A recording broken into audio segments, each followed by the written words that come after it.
Arkansas Land and Community Development Corporation, and I am your moderator this morning, Janie Williams. I am the farm specialist. We're gonna have an opening by Larry Lofton first thing, and he is our Ag Farm Division Director.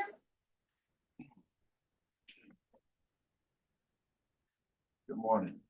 I'm Larry Lofton, and I'm proud to work with Arkansas Land and Community Development Corporation in their farm program, as well as other programs. On behalf of Arkansas Land and Community Development Corporation and the United States Department of Agriculture, FSA, NRCS, and Rural Development, we welcome you to this meeting today. We are very interested in bringing information, services, programs to the community that may not be aware of some of these programs. And I say that because recently there was a discrimination financial assistance program that was going on. And since those checks have gone out to numerous people that applied, I've talked to lots of people who wasn't aware of it. So as hard as we try to get information out to the public, to the residents, to our farmers, we still aren't able to reach everybody. So I'm saying this because if you know people and you learn information, you gather information from meetings like this, please share it. Please share it with your friends, your neighbors, your family members, so that everyone can take advantage of these opportunities. We're talking about economic disparities in our communities, as you are all aware of. And one of the ways to help promote economic prosperity is to connect with many of these USDA programs and services. So upon saying that, I will bid you welcome again and turn it back over in the hands of Ms. Williams. Thank you. Thank you, Mr. Lofton. Next, we're going to extend the welcome with our mayor of Marianna, Mrs. Or Stevens. Good morning, everyone. Again, I'm certainly pleased to have you here. I just wish our space were just a little larger. I know why you didn't want to go to the Civic Center because of the sound system, but enjoy your time here. And Dr. King has asked us, are we having lunch? No, we're not having. But I do have a package of peanut butter and crackers in my office if anyone needs it. Again, welcome to Marianna. Thank you. Thank you, Mayor Stevens. Next, we're going to have one of our own, Dr. Calvin King, Sr., our president and CEO. He's going to speak to you on the programs of USDA Urban and Rural. So I'll let him take it on.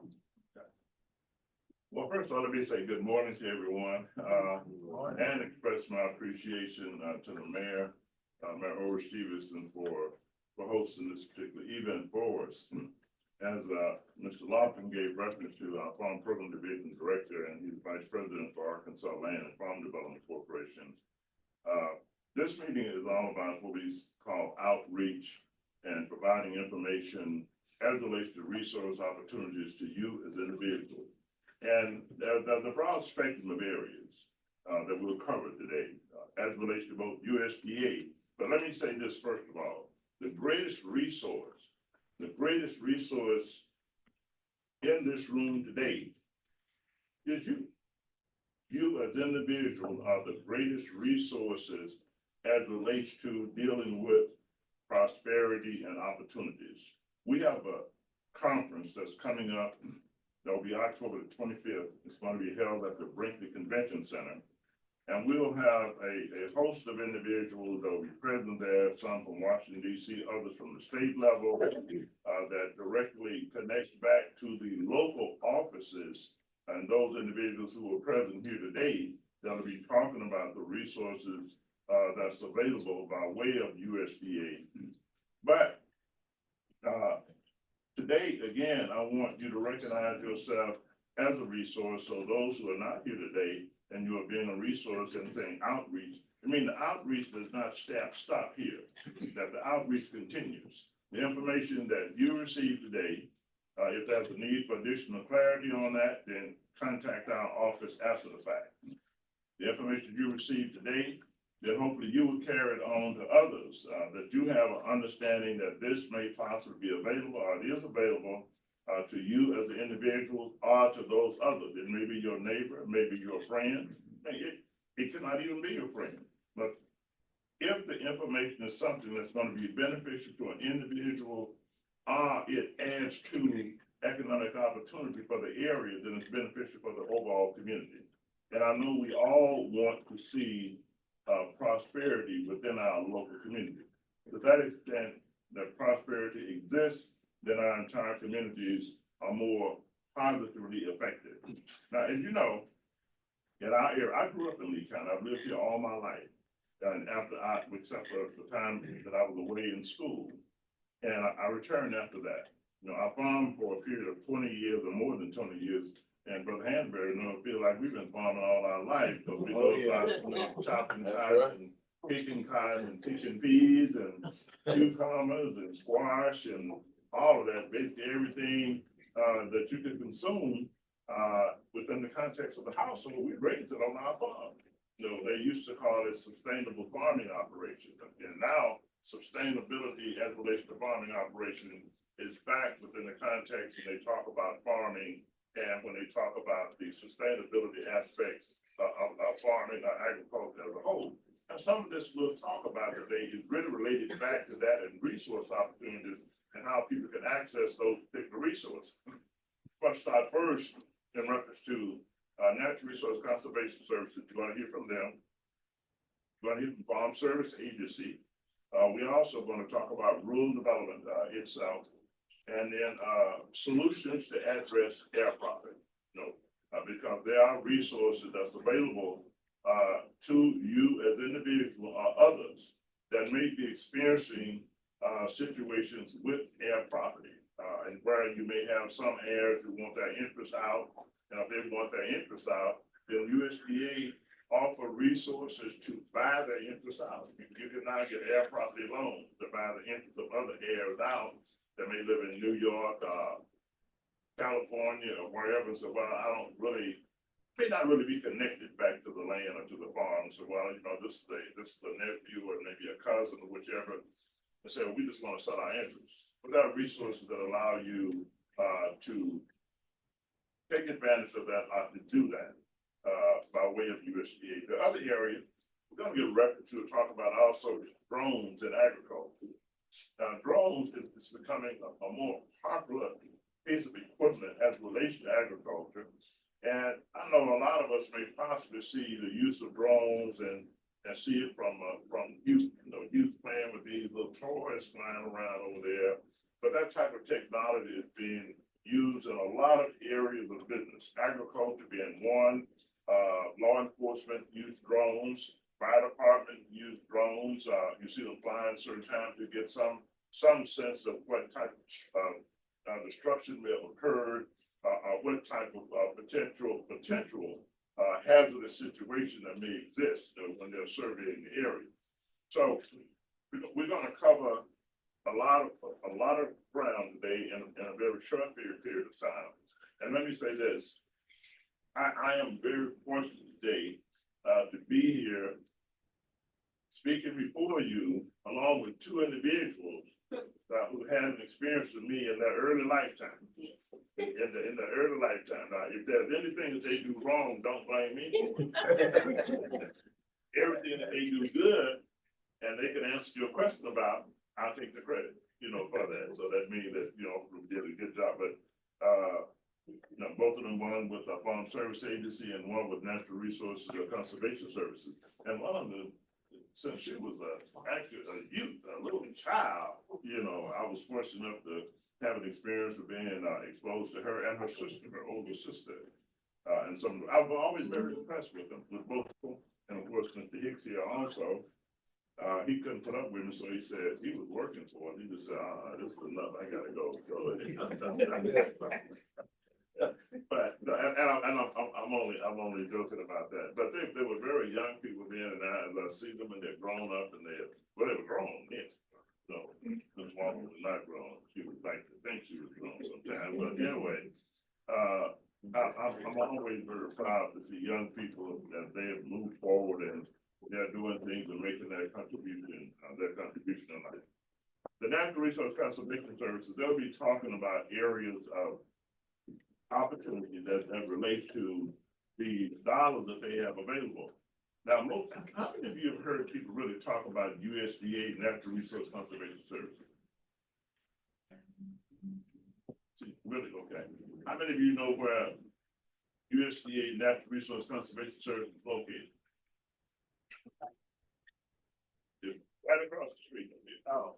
But USDA Natural Resource Conservation Service. We call it ASCS, so. Yeah, well, now, okay, now I know how old you are. Yeah. And at one time, it used to be called ASCS, Yeah. Agriculture Stabilization Conservation Service. That's what it was called at one time, the ASCS office.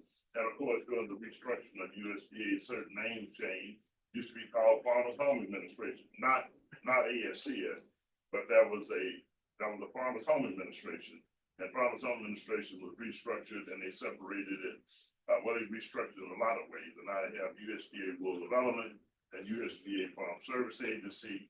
And of course, USDA Farm Service Agency having, two different departmental areas, both on the financing side and on the program service delivery side. But they'll tell you more about that. And I'll be questioning all of those individuals that's here on the podium there. That's where we're going to really have some fun. Now, I'm going to ask some questions, but I want you all to ask some questions specifically as it relates to how to access that program. Okay, so we're talking about money. We're talking about dollars, resources. And we say the disparity of there's a gap. There's a gap as it relates to equity and prosperity within underserved communities, and particularly in African American underserved communities. Both communities, and there is a gap as it relates to both access to those resources and the dollars that have been invested, in our communities that provide for both prosperity and equity building within those communities. And again, I won't go into giving you some specific examples of what we mean by prosperity and equity. Some may say equity that, okay, I have my home here. My home is worth $200,000, $300,000, but I owe $325,000. So I mean, you ain't got no equity, right? You got disparity. Okay, I'm gonna say disparity from that perspective because you owe more than what the property is worth. But if you have it worth $300,000 and you don't owe anything on it, you have a specific equity position on asset that can be used to even access other revenue or your net worth. You're worth more as an individual. Your property is worth more. So that when we talk about prosperity and when we talk about equity building, we're talking about it not just from an agricultural perspective, but from homes, from businesses, and access to the resources that provide you equally the opportunity to create or to position yourself, where you can realize prosperity and equity as an individual, and your community can do the same. So Natural Resources Conservation Services is an agency that provides financial assistance. They don't call them grants, but they provide financial assistance, money that you don't have to pay back. Money that you do not have to pay back. Now, some people may think that that's only available to the large farmers, those who own thousands of acres of land, 100 acres of land or more, but that's not true. And that's why they'll be talking about urban agriculture. You can have a lot, one lot in Marietta, Arkansas, and you can get yourself established as a farmer. And you can access resources. And I'm just going to give an example, but you can access resources of financial assistance from USDA, NRCS, where that property may be worth, let's just say $2,000 when you first get it, as you presently own it. But you can access financial resources that you don't have to pay back. That could result in that property increasing in value based on how you make those improvements with a conservation plan on that farm. And some of them call them hoop houses, the greenhouses, put those in. So you get it established as a farm, one, and with the farm number. And then you can access those resources from the USDA. One quick example of that, and they're gonna provide you all the details of that. The minimum payment, and even if that farm, treated as a farm, the minimum payment, once you access all the resource and resource benefits, the minimum payment on that farm could be $4,000 a year. The minimum. Now, they can deal with you on the process, on the programs, and the type of program that has to be implemented as far as the practices itself is concerned, as relates to accessing those resources and building your capacity to be able to do that as a farmer with a lot or two lots. You may have 5 farms. You have 5 farms and having 5 lots, lots that are contiguous, are connected to each other. So you have a larger farm, as they say, when you're looking at the large farmers out in our rural areas. So NRCS, and that's only going to be some of the things that they would talk about. The other is farm service agents. FSA, farm service agents, and Mr. Hicks, let's say, he's here, and he's going to discuss, their program resources, both from what they call a micro loan, direct loan, and what that offers to you as far as opportunities if you decide to be a micro farmer, small farmer, and you may be already raising a garden, a large garden. If you're raising a large garden, and it may be on a half acre that you have, and that half acre is is part of your backyard, and your house is also sitting on, say, the whole of an acre of land, then why not get it certified as a farm, including with your house being there, and take advantage of the resources with Natural Resources Conservation Service itself, and how you utilize both the land and one of the benefits of the program, with NRCS, and then you can access the financing from Farm Service Agency as well from the micro loan program. That's only one. I am going to mention also, and I'm sure they have both individuals here, FSA Farm Service Agency has 2 different areas. It has a lending side, a direct lending side for financing. They also have a guaranteed loan program. They'll tell you how that works as well. And then they have a program side. And the program side with Farm Service Agency, I'm going to use this one only as an example, but what they call NAP, and I call it where you mitigate your risk in dealing with, minimize your risk in what you invest in your farming operation, even if it's a small operation, even if it's a half acre, even if it's a lot. What that means is this NAP, the insurance payment itself, which in most cases for us is free.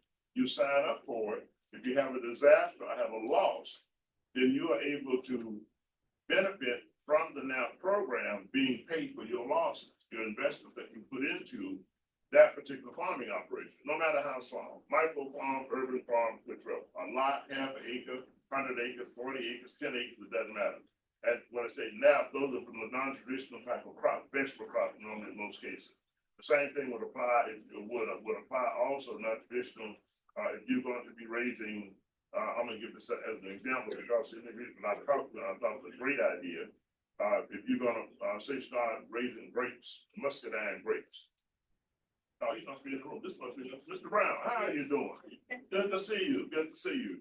But so if you're going to be using grapes, then this is very important for you to know about this on the program side with FSA and get signed up for it, because if you have certain damages that occur as a result of a weather situation or whichever, then those damages you can recoup your losses or your investments that may have taken. It could be due to weather and other things as a whole. So 2 program side, and you have the financing side with FSA. And then USDA rural development. USDA rural development is one of the most capitalized agencies within USDA. It has housing. We have been talking with individuals in relation to their housing program, both their grant program side. They have a grant program, and they have a loan program side that deals with renovation of homes. And then they have their regular loan program if you're going to be, if you have a need to build a home, we call it affordable housing. So USDA rule of government, that's your agency for that. But they don't just do housing, you know, new construction, renovation. They also have available is financing for business enterprises, both loan financing. They have financing on the grant side, on the business enterprise grant program side, as well as the loan side and the guarantee loan side. That's some of USDA rule of law. They are also the agency that provides the resources for financing for infrastructure. When I say infrastructure, if there, some of you have probably been reading about and hearing about it. Helena, West Helena has been having a number of issues as it relates to their water system. Well, when you have problems with that, on the infrastructure side, on utilities, water, sewer system, USDA rural development is the agency that provides the resources and support for those type of issues that occur in our local community. It's one of the agencies. They also have a state agency as well. So, but we're just gonna focus on USDA rural development today, you know, from that aspect of it. And they have so many other programs, but they have an energy program as well. They have an energy grant program. I'm sure they'll talk about that as well today.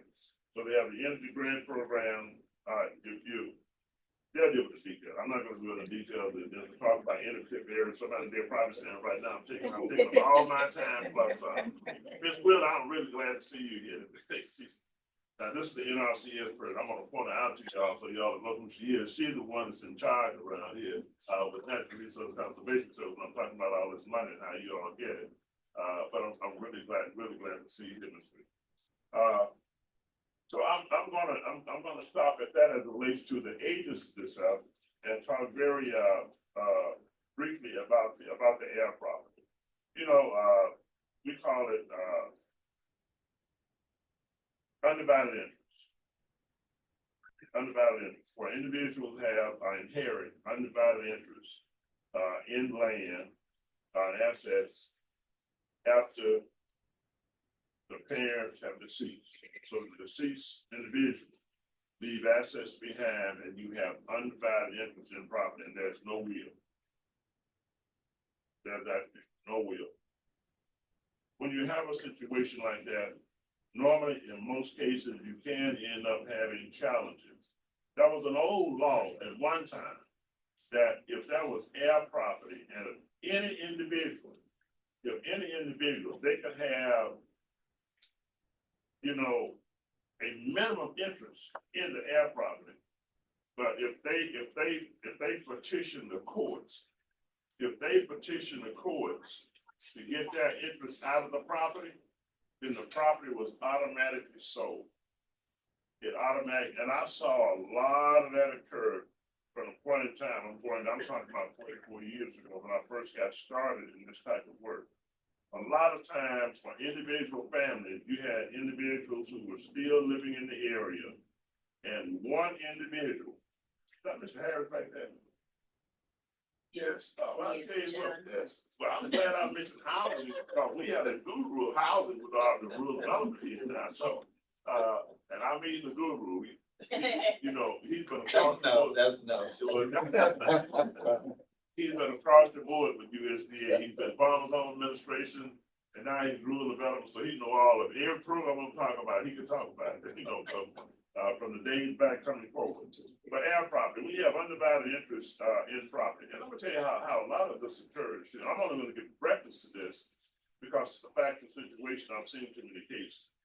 I've seen a lot of cases where individual family, parents pass on, and they had a USDA financed home, and there was some debt left on the home. It could be a small amount of debt. And then the individual said, well, we want to keep it, but, you know, John Doe, I'm going to move back down there and I'm going to stay in the home house. And all we want to do, we just going to pay the debt off. We trying to pay the debt off with rural development.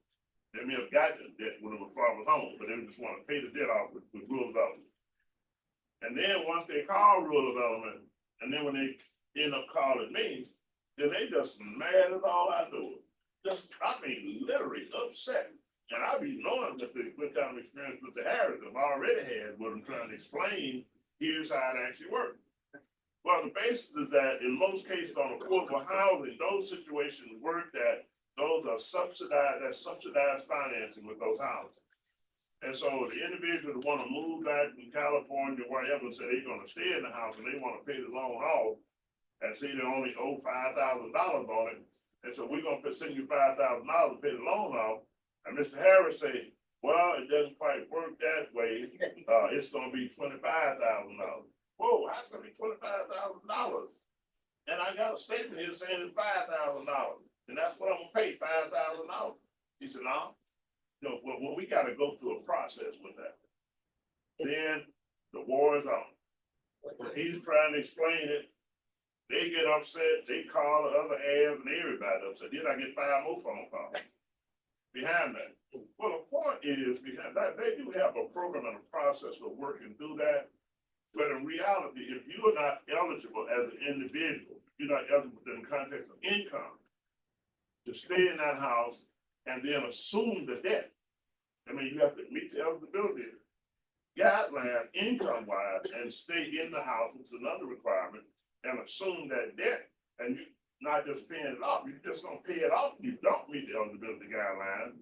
Then all the subsidy that has been in place for a period of time, include interest. Then you gotta pay, that's how that $25,000 come into play. Am I right, Ms. Harris?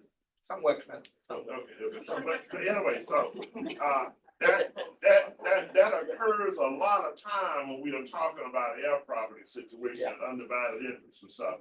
Then behind that, they just say, oh, we just don't petition the court. Then to get our interest, they petition the court, it goes to court, then the property gets sold, may get sold for less than $5,000, highest bidder. In most cases, USDA lose, you lose. Everybody lose. It's a work through process is what I'm saying. And I mean, many cases, the property sells for less than the debt, but once it goes, if USDA choose, don't put it in the inventory, and they go through a foreclosure process on it, if you petition the courts for it to be sold, it goes to the highest bidder. So nobody has interest, or nobody's willing to buy it, in the air. So that's one of the issues with air property. Right now, there's a new law on air property in general called the Unified Air Property Act. We worked on that for 20 years. Some of you probably know Judge Ollie Neal. He was patient enough to put up with me for 20 years or 20 years plus as we dealt with that law, because African Americans were losing so much land as it relates to air property. It passed in Arkansas. It has not passed in most states, particularly in southern states, it has not passed, but it did pass in Arkansas.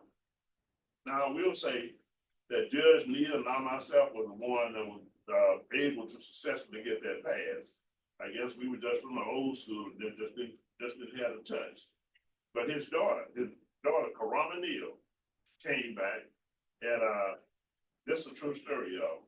After 20 plus years with us going back and forth with a legislative session in the attempt to get the law passed, we were never able to be successful. His daughter came back and Ollie said, Judge Neal said, I'm going to go out on this cabin. I tell you what, and I know we've been dealing with this for a long time. If you don't mind, I think we ought to have some new blood. I want to let my daughter, she said she has an interest in it. She'll work with us on it. I said, hey, you got my blessing on it. We need all the help we can get. Not all this time to go past. We had grandchildren since then, so we've been dealing with it. She got it past the first year, y'all. The first year. And what a difference sometimes this certain change could make. But, she was just much more influential, I guess, with the Bar Association and all the others, and the Realtors Association, and getting it through. But the main thing with me, as far as I'm concerned, it was beneficial to all of us. With the Unified Air Property. And basically what that means is that no individual, if you have air property and there was no will left, if an heir said they want their interest out of the property, And they said they're gonna petition the court and, and think it's gonna be like it used to be, they end up going to a sale. If they petition the courts for that property to get their interest out, then by law, they have to first offer it back to the heirs who do not want the sale at the appraised value. And that is very meaningful in today's time. We have a lot of speculators sometimes that's involved in that whole process of creating that type of family confusion in dealing with heir property where there's no will or there has not been a trust or something put in place as protection measure for the property, by our parents. And don't get me wrong, the parents are, in past, they say, well, I'm saving, I'm doing this, and everything I've done is for my children. This is what I'm gonna leave behind. This will be their heritage. Their intention was all good. That is going to their children. But just not understanding how you have speculators out there that take advantage or was taking advantage of situations like that caused us to lose a lot of land. But again, resources available at USDA to deal with those type of issues as well, where there is some disconnection with family members and those individuals who may possibly want to sell their interest. You can access financing by way of, not directly from USDA Farm Service Agency, but you can access financing. And it was made available by way of the 2018 Farm Bill, the air property finance. Drones in agriculture, I would encourage you. We've done 2 projects with drones as relates to agriculture. One, if the individual raising livestock, we have a young man. Well, not me. I crash every drone they let me put my hands on. I don't know. I just don't have that technique. Of course, Mr. Tucker, Michael Tucker here, our IT person as well. He's very good with drones and training people on drones. But drones, young people who want to do that, taking it supposedly as a toy, but developing those skills can be very, very beneficial for them in a lot of areas. I think NRCS use drones in certain cases, but it's on a third-party basis, right? I think they contract it out. So in other words, USDA itself contract with individuals who have set up their LLCs. Then you could get a contract with USDA to go out and fly drones where they have other contracts out and maybe what's called conservation stewardship practices to see if those farms are adhered to what the contract requirements are versus walking and going out across all those field areas. They use it in that way. We have used it as part of a pasture as the livestock management operation to check out fencing operations, if they're down fences after the storm, tree limbs have fallen, versus walking the entire fencing area. We use fly drone to get a sense of what is occurring, as well as doing livestock counts, knowing where livestock is located. If they come up, some are missing, then flying the drone to see where possibly the cow may be. It may be a calving situation, and the cow doesn't come up, and then you can fly the drones and give a location of cow as well. The other is dealing with management and use of pesticides. And we also use drones and just scouting fields, seeing where we may have problem areas as relates to certain deficiencies that may be existing with the plants or what's taking place with the plants, and seeing the need for pesticide, where you can examine your fields to see the worst areas that exist in those fields with drones a lot faster, get the pictures of it, and know more specifically where you have a problem in that field and where you need to concentrate on dealing with the application of pesticides. Now, the good part about that is reducing your costs. The cost-effective aspect of it, which is always good, and your input are your cost factors in your operation of pesticides. The other part is just good for the environment. Anything you're dealing with the reduction of pesticides, from that standpoint, it's always good for our environment, and we should all be concerned about our environment and our neighbors as a whole. Okay, now you probably figure right about now that if it took me this long to talk about all that and what all they gonna talk about, how long is it gonna take them? Well, with your input and your asking questions. But that's all I have, people, but we are encouraging you and we want you to engage, ask questions, those questions you don't ask, and I think you should ask, then I will be asking to our panelists here, and Ms. Wheeler, she knows. Turn it back over to Ms. Williams now. Thank you, Dr. King. Now, I am, and normally I don't come behind Dr. King and say anything, but I would just like to let you all know that we do have the youth program, and on October 24th, we will be having the youth program at the Brinkley Convention Center. And we do have one of our own that used to be in the program, youth program, Ms. Ward here, who's going to be speaking next. Also, I'd just like to thank Ms. Willer for accepting one of our youth interns this past summer. She had one trained, and I want to thank her. And also, I don't want to forget about Ms. Tressel Benjamin, Miss Tressel Benjamin. She's the, is that right? NRCS, and she is the district conservationist in Phillips County. And so we have Phillips County, we have Lee County District Conservationist. They're program support the NRC in Lee County. And we have Cedric Hicks. I know it's not on the list there. In the booklet. So Cedric Hicks, he's our farm loan manager in Phillips County. We have Kevin Shepherd. Yeah, we got Kevin on the right. Kevin Shepherd, and he's our county executive director for Lee County. And we have Seth Harrison, Monroe County. St. Francis County. I'm so sorry. In rural development, and Ms. Pruitt, rural development of St. Francis County. So I just want to thank you and just give them a hand for coming. And I just want to kind of give them an introduction so you know who you're speaking with, and we do have it here. So next we're going to, on our list, we're going to have Ms. Angelique Word, and she's, Ms. Willard said what she doesn't cover, she will try to cover herself. So here you. Good morning, everyone. My name is Angelique Word, and I am the soil conservationist for the NRCS, or the Natural Resource Conservation Service for Mariana Lee County Field Service, and we are right across the street. So if this is overwhelming, you guys are more than welcome to come over and visit with us, because it can be a lot. But we're gonna just try to shorten up a little bit to make it sweet. So we do have some pamphlets, and if you grab this book, there's some documentation in there for us to get started. You're more than welcome to always come in and visit with us about our programs. But the first thing to get started with NRCS is, like Dr. King said, you have to have that farm and tract number established with our FSA, which is right next door to us.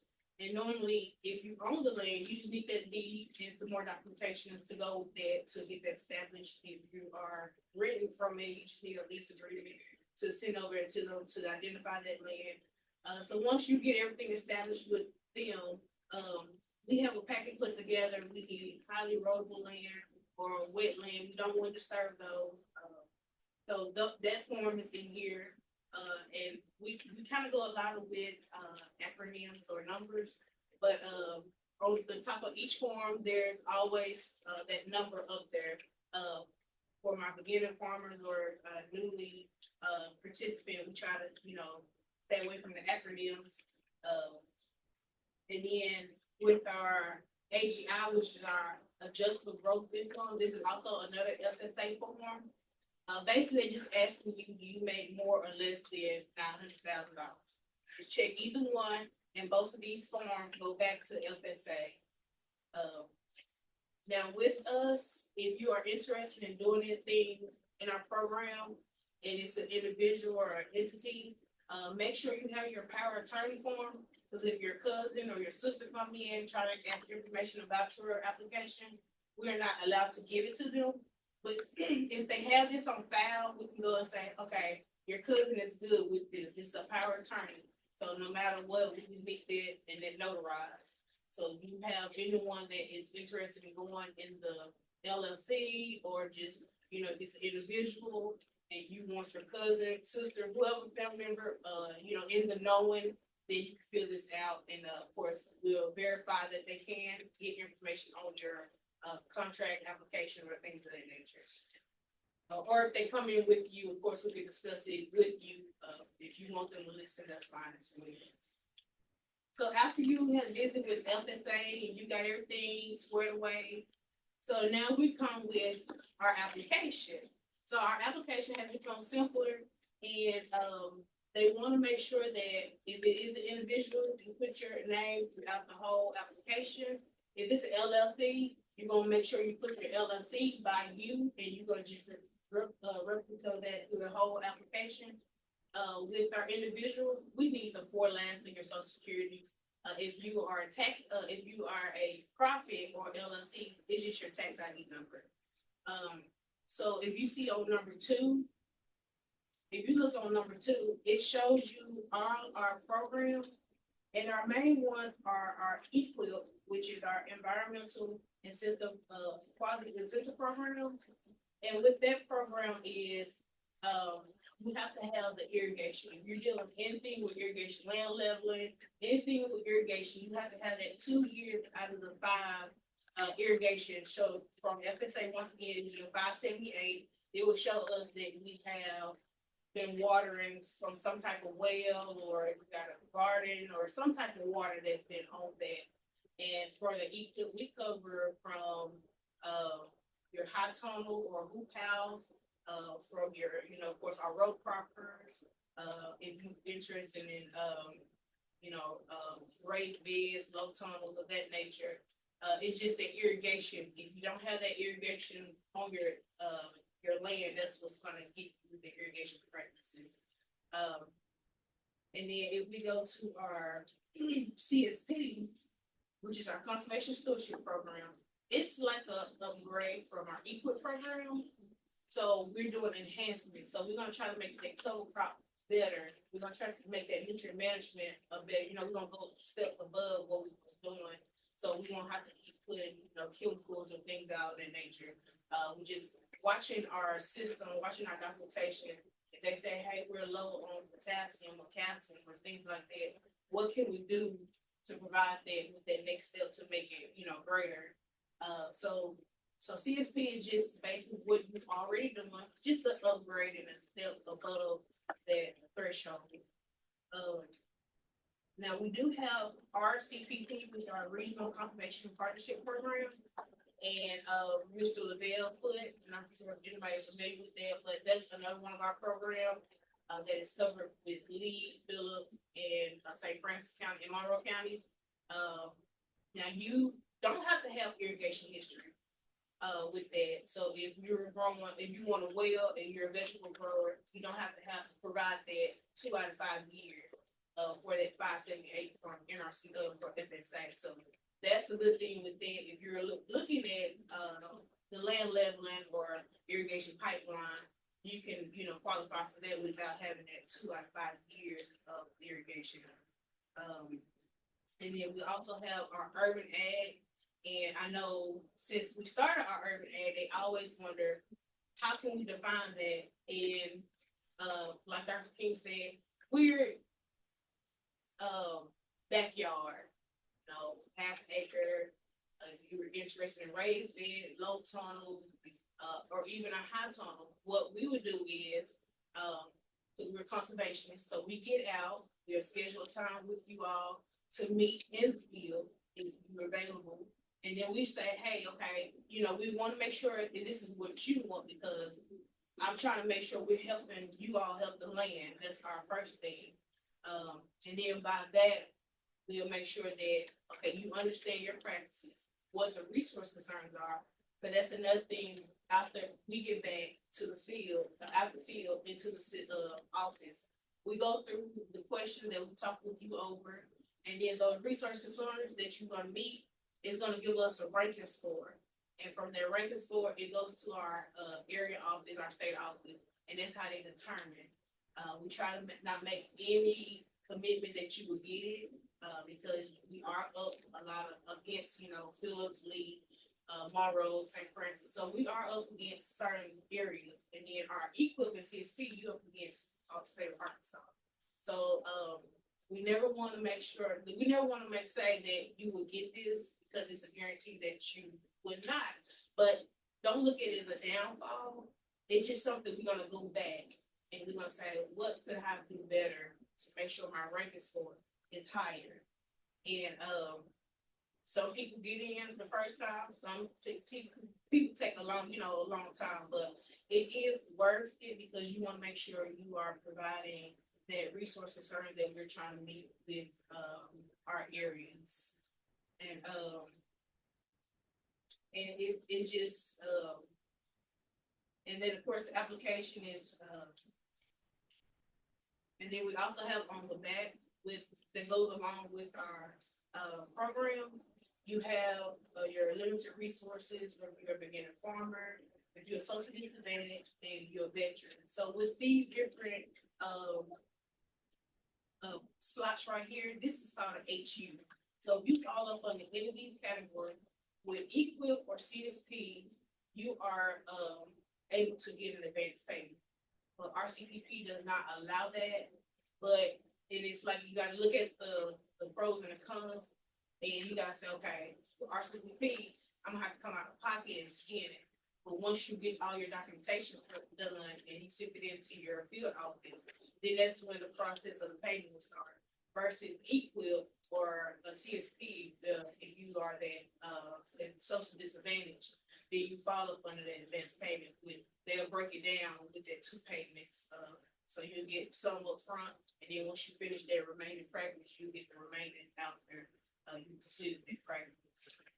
And we try to space it over. EQUIP is a 3-year contract. We try not to put your hardcore practice in the beginning, just in case Mother Nature, or if you're doing land level, you cannot find that someone to do that land level because it might be small. And some of our producers have run into the area where the land leveling, they looking at bigger. So maybe we try to compile everybody land together so that person can come out and do land leveling. And then just want to make sure that you're comfortable with what you're doing. And our CSP is a 5-year plan. And then like Dr. King stated, minimum is $4,000, which will be started off. And of course, it varies throughout the contract or whatever the practice you're putting in. So we have some good practices that are out there that can, help with different resource concerns. If you would like to be a vegetable grower, after you get done and it's approved with us, if you want to sell your vegetable, that's fine. If you just want to give it away, that's fine. That's totally up to you. We are here to make sure that you're implementing the practices that we want you to implement. And of course, helping the land. And then with that, and it's just, if it's a private, normally it's private. And if it's a deed, you just check deed. If you are already in our program, you just, check that box. If you like to do organic, or if you're not organic, you just check it. We just need a couple of list of like vegetables or something like that. And if you're not in livestock, you don't have to, you just put NA. And then we just need your signature and your date application, and we'll put this into our system. And then after that, we'll get into like the direct deposit. So wherever you want that money to go to, then that's where the direct deposit will go to. Just make sure everything on your direct deposit is good, because once that number, we enter it in and say for instance you start getting paid, it might be a process before we get that correct. So we want to make sure everything is up front good. And if you are not able to get in, say for instance 2025, we defer your application over unless you tell us don't defer it over. I'm not interested anymore. And then one thing I did not cover is our CTA, which is our Conservation and Technical Assistant. If you do not want to go through our program, we're still able to come out and help you if you want to put a pond in, but for recreation use. You're like, well, I want to make sure this is correct. we or myself or the engineer is more than welcome to come out to make sure that you are installing your practice correct still, even though you're not receiving any funds from us. And we call cost share. We love that cost share because, it's gonna be something that you still gonna have to pay that 10%. So, and that's just all of our programs that we have. Like I said, I don't wanna overwhelm too much, but we are across the street. There are some good programs out there. If you just wanna relax, lay back and just, start your, raised bed, we cover all of that. And of course, we come out and we make sure the measurement is correct. If you would like for us to be there majority of the time, we can schedule that time to say, okay, I'll be going out to such field or house to make sure they're staying on. Because we don't want you to implement that practice and then it does not meet our speed.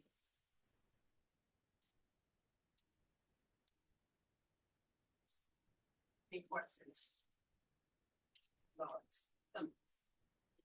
More knowledge. Dr. King. Well, I think two things you all should, concern yourself with, she gave you the information in no uncertain terms. One, in the conservation stewardship practice, you gave a minimum of $4,000 payment. And that's saying even if you have a half acre, a lot or whatever, you can be the size of this room and you sign up for the program and you meet the eligibility requirement for the CSP, conservation stewardship practices. Then that minimum payment is $4,000. But now what's the maximum payment per contract?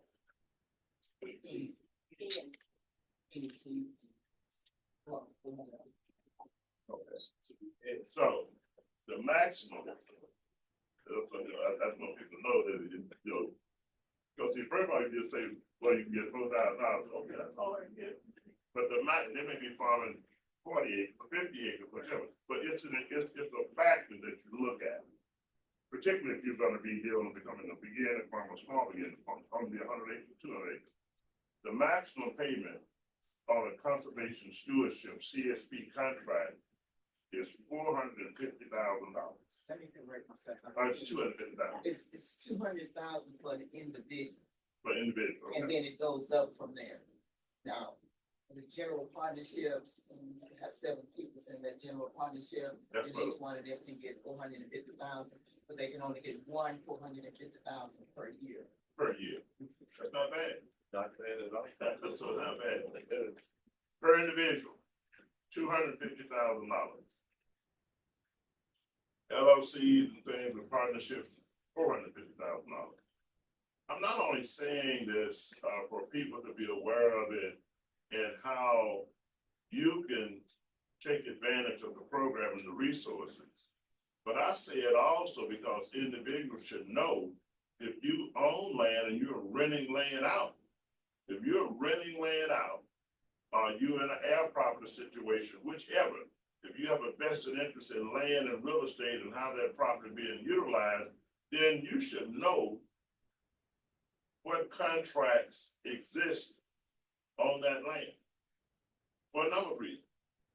One, if you decide you fall out with your operator and there's an existing contract on that land and they have not met the compliance of the requirements within the compliance period,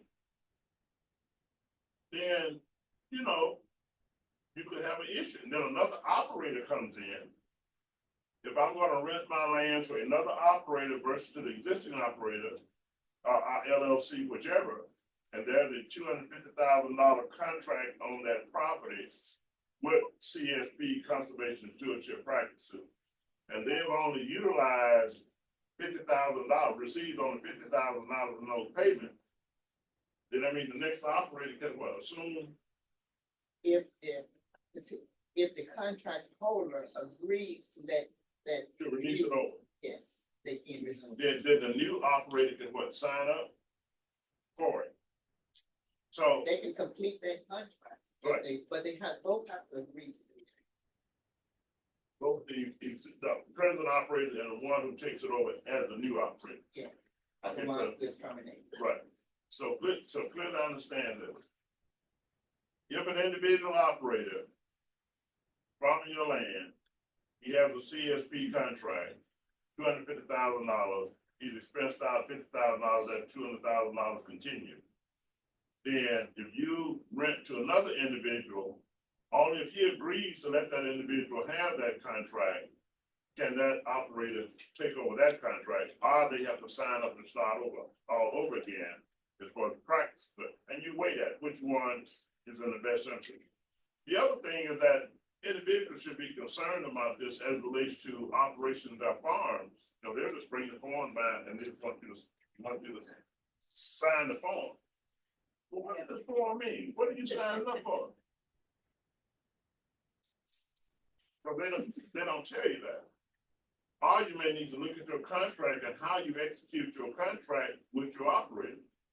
That one, you would like for all beneficial programs within the context of USDA NRCS to be utilized for the benefit of overall farming operation. That's one.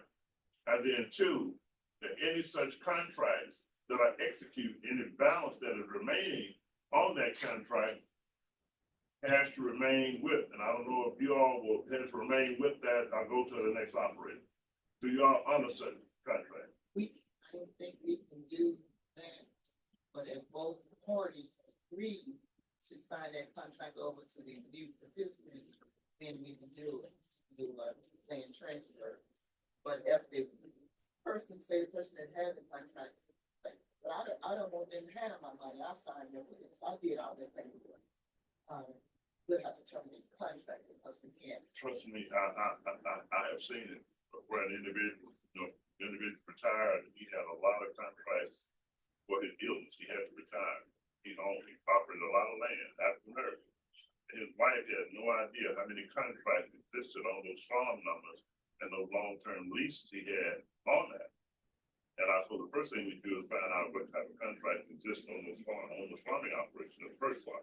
Second part, and if the owners allow you to, if the owner said, well, yeah, you can sublease it to someone else, then you need to know what you're dealing with in your subleasing process with that rental agreement that the owner is agreeing for you to sublease with. So then you have I have $1 million worth of contracts on these different farm numbers right here. So this is what we're ready to subletting to you on a per acre basis. But that becomes a negotiating tool that has upon what I call an added value. So understand how you're dealing with land and all the things you need to know about your land, particularly in relation to these contracts that's out there on these farming operations. But I'm gonna ask one other question, and I'm gonna get to explain them. No question. Is there someone else? Yeah. Can USDA enter into a contract with a farmer who's leasing land without the landowner's consent? Because eventually, if that contract get picked up, we have a form that if you're, like I say, if you're doing land level, eventually that paperwork will have to go to that farm owner to let them know that, hey, we finna start digging, and if that farmer do not know about it, and signature does not look good, we have to, do more research, or, of course, talk to their producer, say, this contract will not be obligated due to the suspicious allegations. On CSP, we have to have a 5-year Yes. lease agreement in order for that Yes. farmer to put it in CSP. Sorry. My question is that if you have some property and you don't have a farm number, is there any benefits available for that property? You come see me. Get a farm. Get a You farm. got deed to that ground, you bring it over to the farm service side, and Yep, we that's will right. issue a farm number for that property that you own. It just, like I said, it doesn't matter if it's a lot here in town and you got acres in the country, we can assign you a farm number. Okay. All right. All right. And you'd be amazed the people who have land and stuff, probably leased out, don't have Don't have a number. Right. Okay, we have someone here. Your applications, maybe. Ma'am, oh, I have some back on the back table. It's like if we run out of folders, of course, we can always visit out there. What's the address? It's 30 South Poplar. Right across the street. Right across. But now you don't for Phillips County, but you can get it at Lee County also, don't get me wrong, you still pick it up over there. Here you got somebody right here in front of you, it's the district conservation building, Phillips County. Oh, you got Phillips County person, that you're Yes. fine with that, yeah. Hey, thank you. All right. And I just want to thank Ms. Word. I used to, the, CD, for coming here, and I used to, work with her grandfather, Rossy Word, and her grandmother. So they would be so proud. Next, we're gonna have on the program, Kevin Sheffer, who is the county executive director, and then after that, we're gonna have Cedric Hicks as farm loan manager with Farm Service Agency. Okay, Kevin? Yeah, I'm Kevin Sheffer, Farm Service Agency here in Marietta, Lee County. She kind of stole some of my thunder over there. Get me started with any of these programs. I'm the person you're gonna come see. All those forms, you gotta deal with us. We can control all the eligibility paperwork for NRCS and for FSA program. We're the ones that have a folder on you and tell you whether or not you're eligible with whether you make $900,000 or less, like you were talking about with that form. Talk about getting your farm number. All we need is a deed that has a legal description on it. You bring it over to us, we're gonna assign you a farm number, which will give you eligibility for our programs along with NRCS programs. CRP is a program that we run on conservation. You have to have farmed your ground 4 out of 6 years from 2012 to 2017 to get eligible for that program. And what it is, if you've got 40 acres out there that is non-irrigated, non-productive ground, you can bring it into us, say, hey, I want to put this back in the trees, back in the grasslands. We're gonna pay you, I think our rate right now is about $93 an acre. And so we don't pay you $93 an acre, not even farm, just to put it back in trees or grasses, to take non-productive farmland back and put it back in something that's habitat good for wildlife, things like that. So we work with NRCS on those programs, and I think, if I'm not mistaken, Game and Fish get involved and Forestry Service. So we're gonna do whatever benefits your land, specifically your land. It's not a vacant program, hey, they're gonna plant trees, they're gonna plant grasses. They're gonna come out and look at your ground. They're gonna say, hey, this ground right here, your soil type, everything, where you're at, this is the program that's gonna benefit you most on your property. And we're gonna pay you to do it. The micro and urban farming, it's something we're just trying to get FSA getting started in, is this urban farming program. We just opened an office, or in the process of opening an office in Pulaski County in Little Rock. And Arkansas is one of the few states to have one of these urban ag offices. I mean, that was a big deal for Arkansas to get one. And what it is, they're trying to take, say in town, if you have, like, Little Rock, places like that, they have what they call,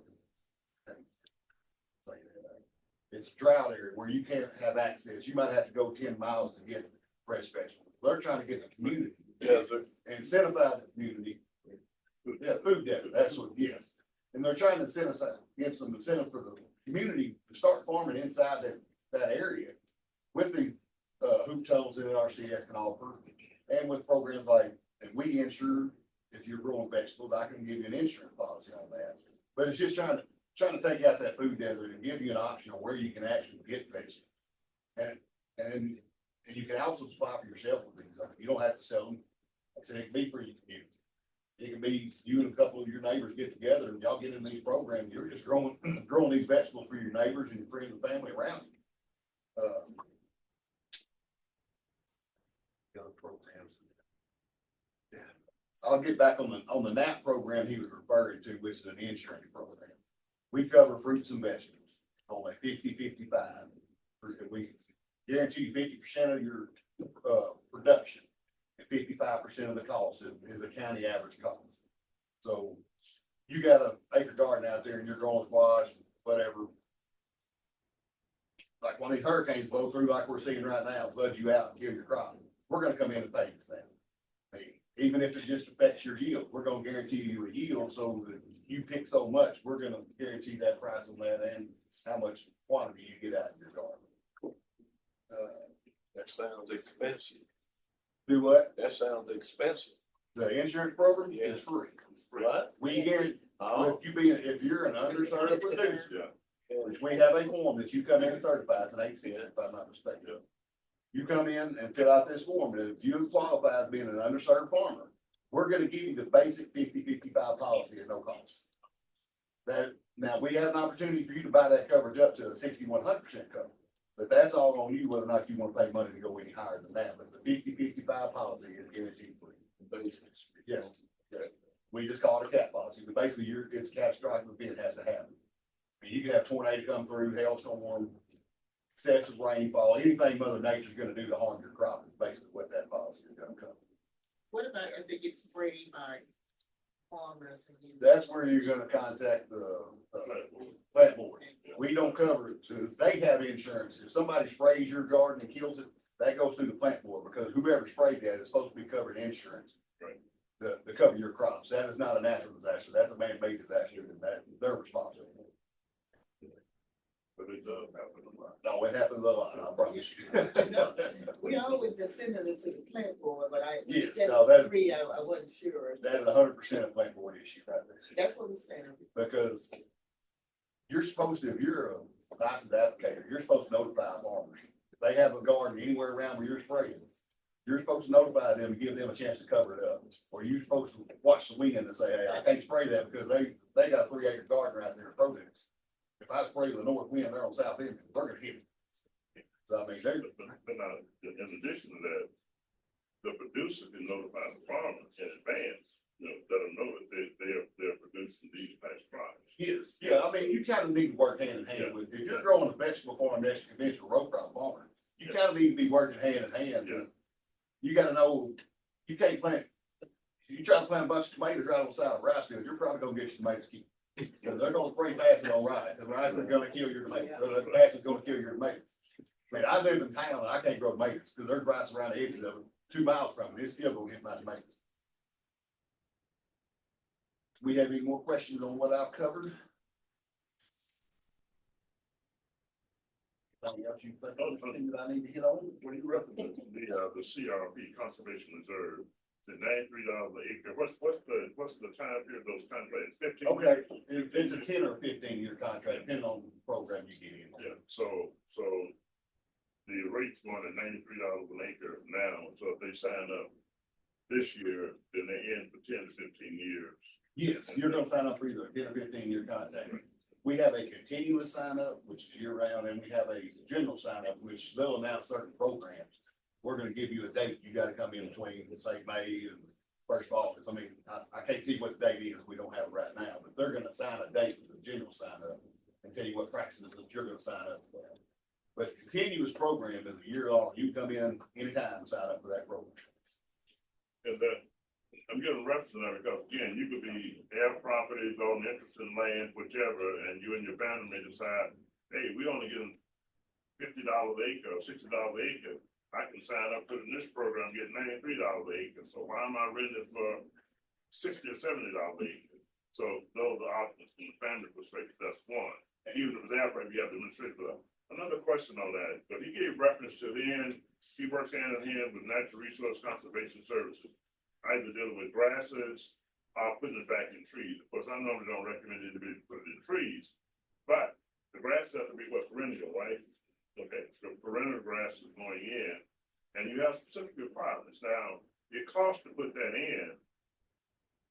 Who have to cover that cost? We have a cost share program with it. Okay, You're gonna have to come out of pocket for part of it, we're gonna cover part of it, you're not gonna be 100% out of pocket if you grass, if you got to go in there, whatever you're planting, trees, grass, or whatever. right. We have a cost share program that's gonna help cover the cost of getting that program started. Now, there are also requirements. I know there's money to make sure that you've done it, but I've also had some of these, but folks they got paid. And then FSA come and look and nothing was planted.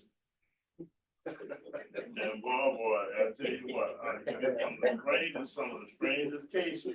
It's okay, so what do you expect me to do about that? They're trying to make me pay this money back. Did you get the money? Yes, we got the money. Did you plant the grass? Well, I had this problem, so boy, we didn't get the grass there. Okay, but they paid you, right? But yeah. Well, now you got a problem. We're paying you to do something. I mean, now- it's a program we're paying you to actually put something out there. You're gonna have to put it out there. We're gonna take that money back. But I only say this because it says specifically, these are the programs, these are the requirements. So these are programs, $93, the cost share basis behind it. You see all the, all the benefits, results of that. But there are compliance requirements, and that's the, you have to talk about the requirements. They do monitor, they do check. When I'm talking about those drones, flying those drones, to see if things been done, they come and check and see. It may not be the same year. And you definitely don't want no 2 or 3 years ago past 5 years on a 15-year contract, and they come to see no grass and nothing else out there. That means you're gonna owe a pretty good dollar, right? Yeah, you have. Everything you got. That's right. So that's one. The other is that, the type of rental. Now, there are other requirements also. When you put the grasses out there, you have to rent the grass. You're required to do a cut at least That's where NRCS is gonna come up with a plan. on the conservation plan. So So we might be then, having to bush all certain sections every other year. right. Might be a prescribed burn off. It's gonna be specific to your farm, whatever kind of plan they're gonna come up with, it's gonna be a picture. So the combination of that is one, the payment portion of it, which is on the farm service agency side, that's on the program side. But then the conservation practices. So the conservation reserve program also has with that conservation practices that come under NRCS, which has to be implemented. Basically means the conservation practices requirement on that particular contract to be in compliance. Even when you're getting the payment, you got your grasses and everything in, you check for compliance as well on the conservation side. Yes. So you gotta be aware of both of those. And the practices you have to do, whether it be disc, Right. push off or whatever, we also have incentive that right there to help you pay the cost of doing that. To get to this and get the Yes. bush hog and stuff Yes, done. yes, we So- also in Right. money for that too. So you got, it's a very good, I'm saying it's a very good program, very, very good program itself.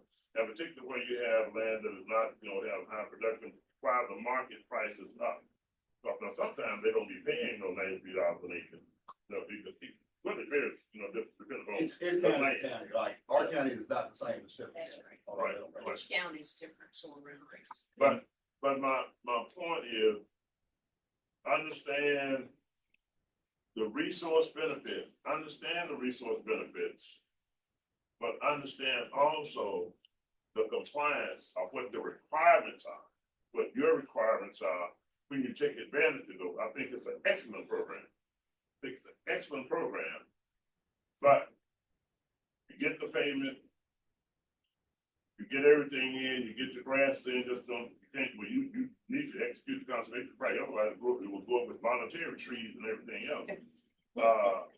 But once that is in place, and then you're gonna get financial assistance to get that done. I mean, that's a pretty good deal. That's a good deal, 10 to 15 years, so I just wanted to make sure. Yes, that's I'm like- Is there a cost share for preparing the soil before you do your initial planting of grasses?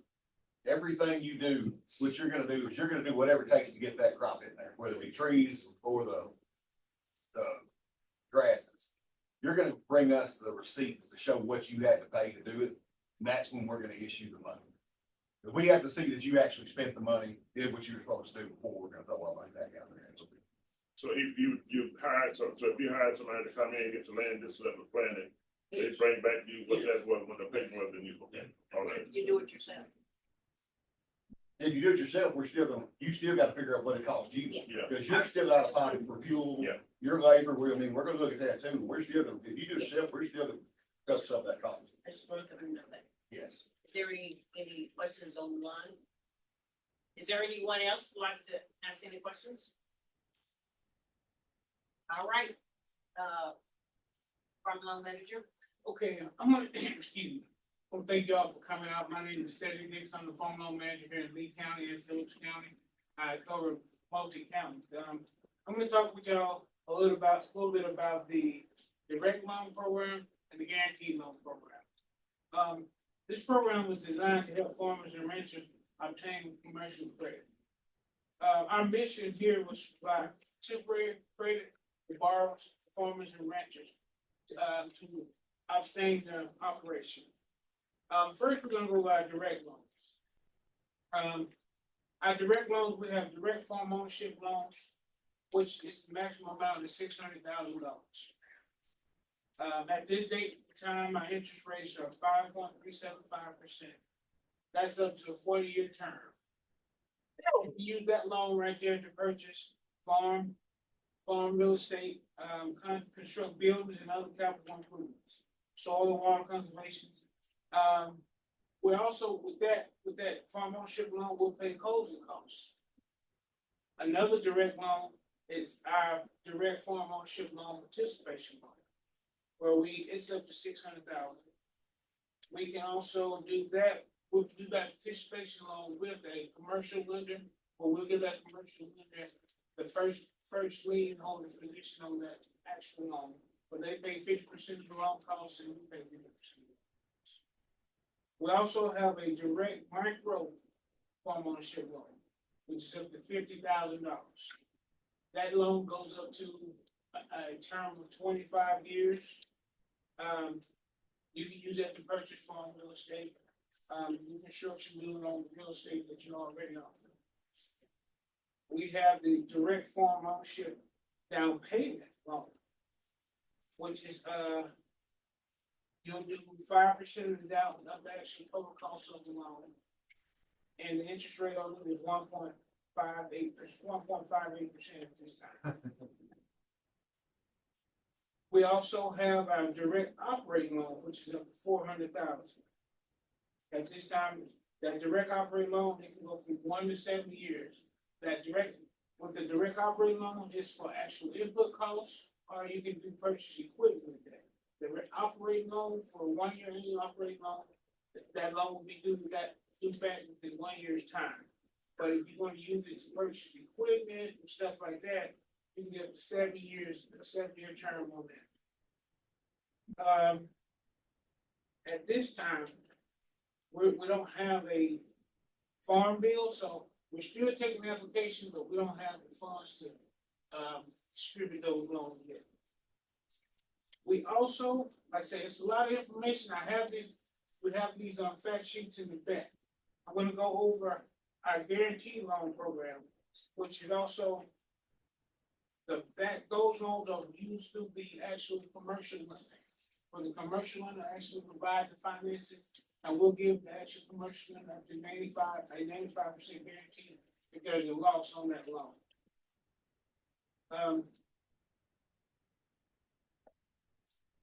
With that loan, you have the guaranteed loans. That interest rate is based off the actual commercial lender. It's based off of commercial within the actual lending area. You can also get a guaranteed operating loan. That maximum amount at this date in time is $2,236,000. Which one was that? The guaranteed operating. You use that for input costs for 1 year, or you can get it up to 7 years if you actually purchase equipment. You also have a guaranteed farm ownership loan, which goes up to $2,236,000. You can term up to 40 years on that. That can be used to finance debt. It can also used to purchase farmland and real estate. We have a guaranteed conservation loan, which is $2,236,000. That term cannot exceed 30 years. And it can be used to implement conservation practices within our CS, refinance debt for implementing conservation practices within our CS. Like I said, there's a lot of information. We have a lot of our loans, our direct loan program. We've had some new changes and rules and regulations come out as of September 25th. We used to have up to 150% on these loans. Now it's down to 125%.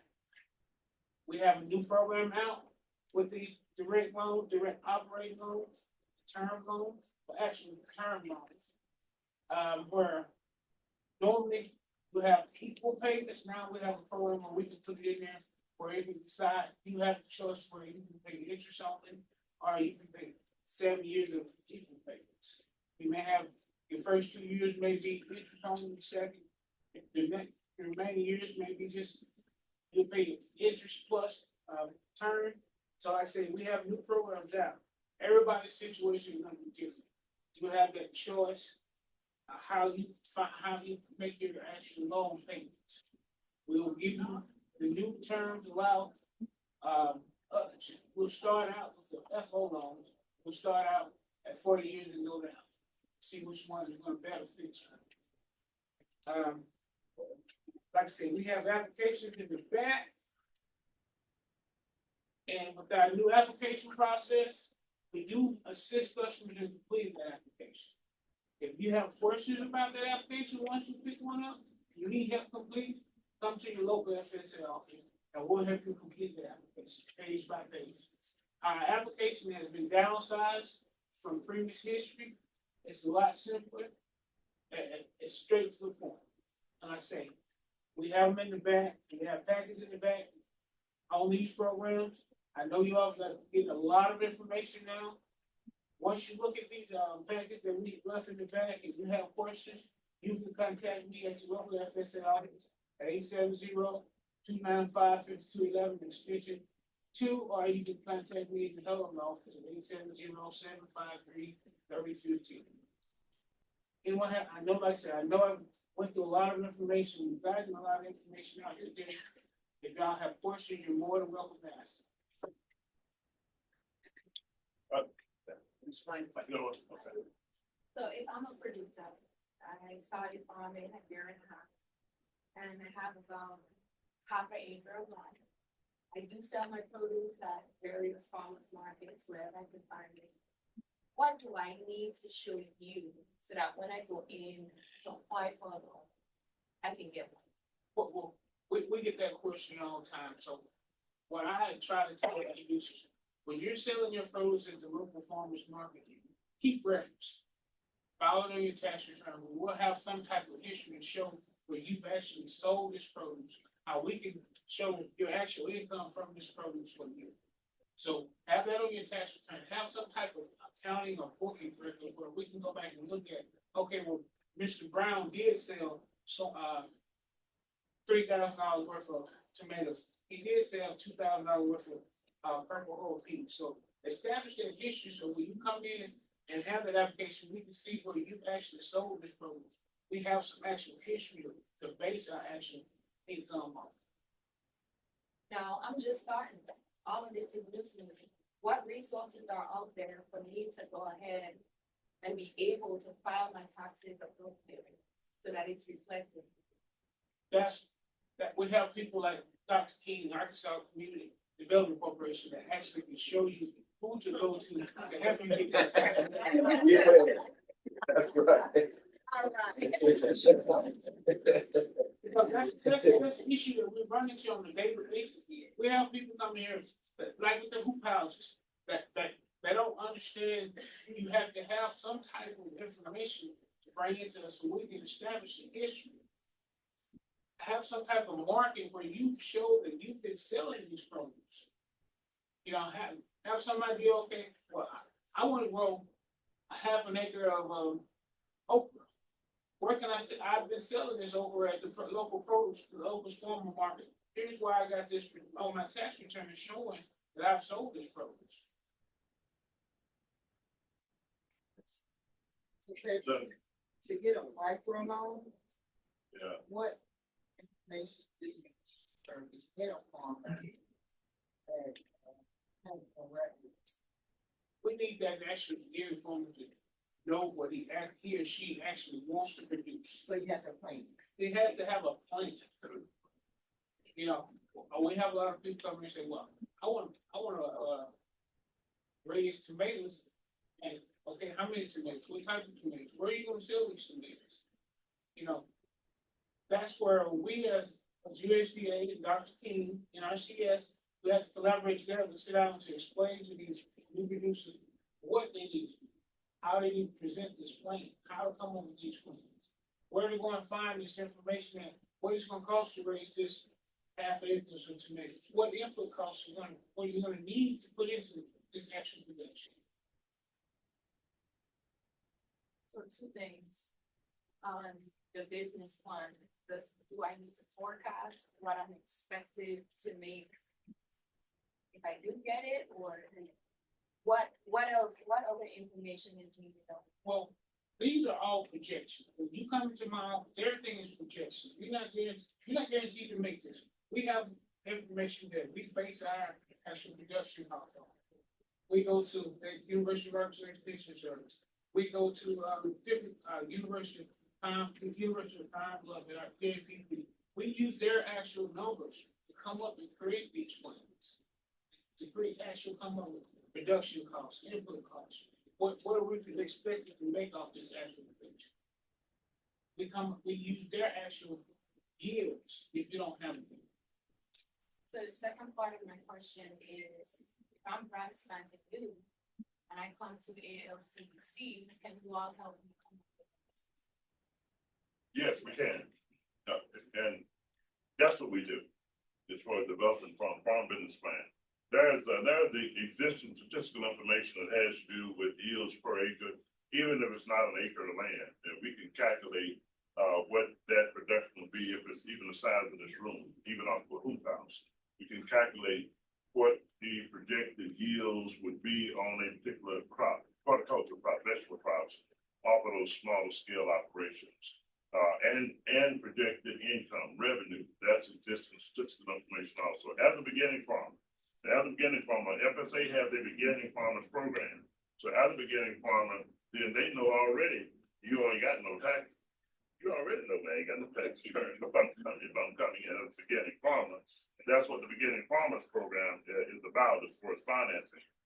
And those are supposed to take some priority in that particular side of it as a beginning farmer. So if you're beginning farming, you should have the priority based in getting financing.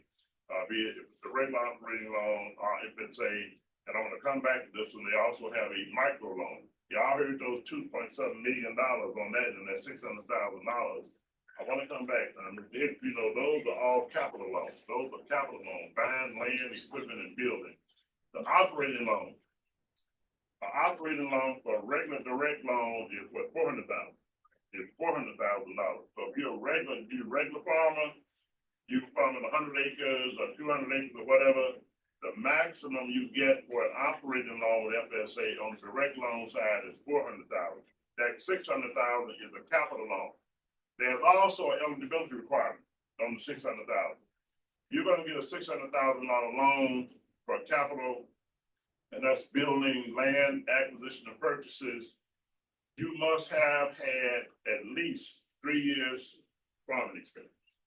3 years. So there's a restriction point before you get to that $600,000. That eligibility criteria falls into play on experience. Years you've been in the business on $600,000. The loans on the direct operating loan side, you have direct operating loan, the maximum is $400,000 for that. That's one. Not the $600,000 as a beginning farmer. So the beginning farmer, Mr. Jones, and the others who are here, some conversation I had going into the beginning farmer is $400,000 maximum for an operating loan. That's on the direct loan side. On the direct loan side also is the micro loan. The micro loan, which the maximum is $50,000. So if you know you're going in for the conservation program with NRCS, and you get a hoop house and everything put up, because all that flows into what your operating costs would be, that not to be financed, but it becomes program income on the part of that small farming operation. And we develop your plan accordingly on that. That $50,000 on your micro loan is for operating expenses and for equipment. You may get a tiller. I won't say a tractor. I've been pricing some small tractors lately. I'm gonna tell you what, if you're getting a small tractor, even the off brand, you're talking about $25,000, $30,000 for those. Don't talk about John Deere. So I like John, don't get me wrong, just like we haven't been recorded. I love John Deere. Make sure John Deere understands me, like, YouTube was saying, he talked about the dog. I love John Deere, my daddy used John Deere. It's just like, I'm for clarity, but so we looked on the website and somebody said, yeah, we going after this guy, talking about John Deere, very good. It's driving in the green. But anyway, on the, got $50,000. And you can get some, good, small, used equipment, if you're dealing with small acres, only about an acre of land or so.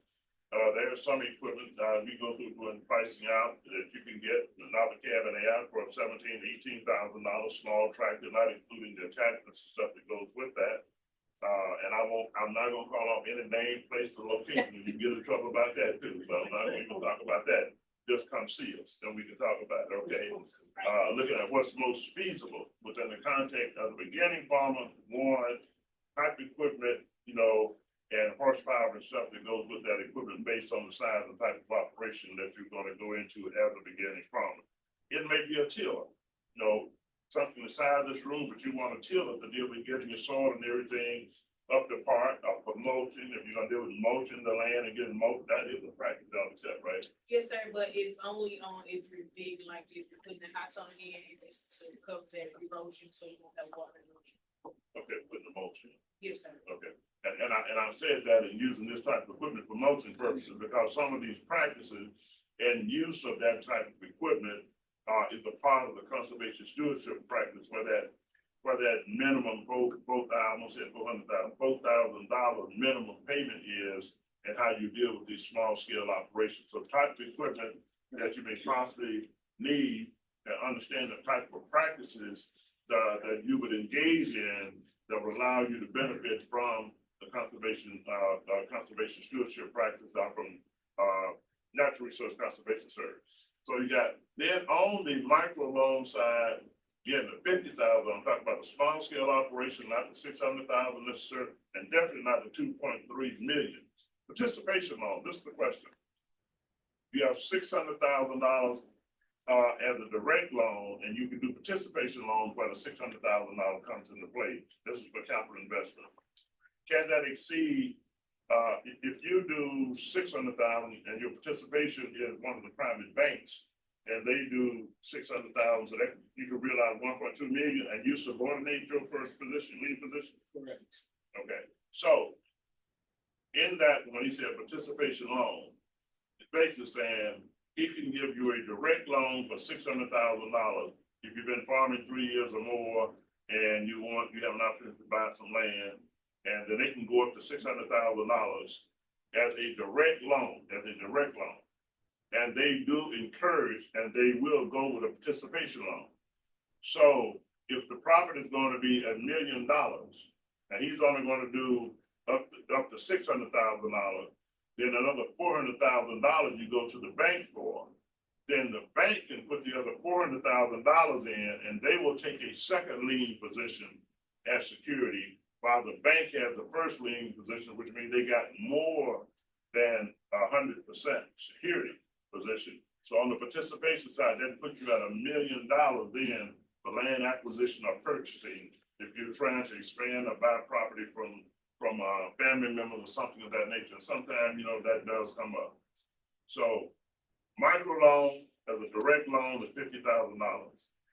Regular operating loan as a direct loan with FSA is $400,000. A regular capital loan, land purchases, is $600,000.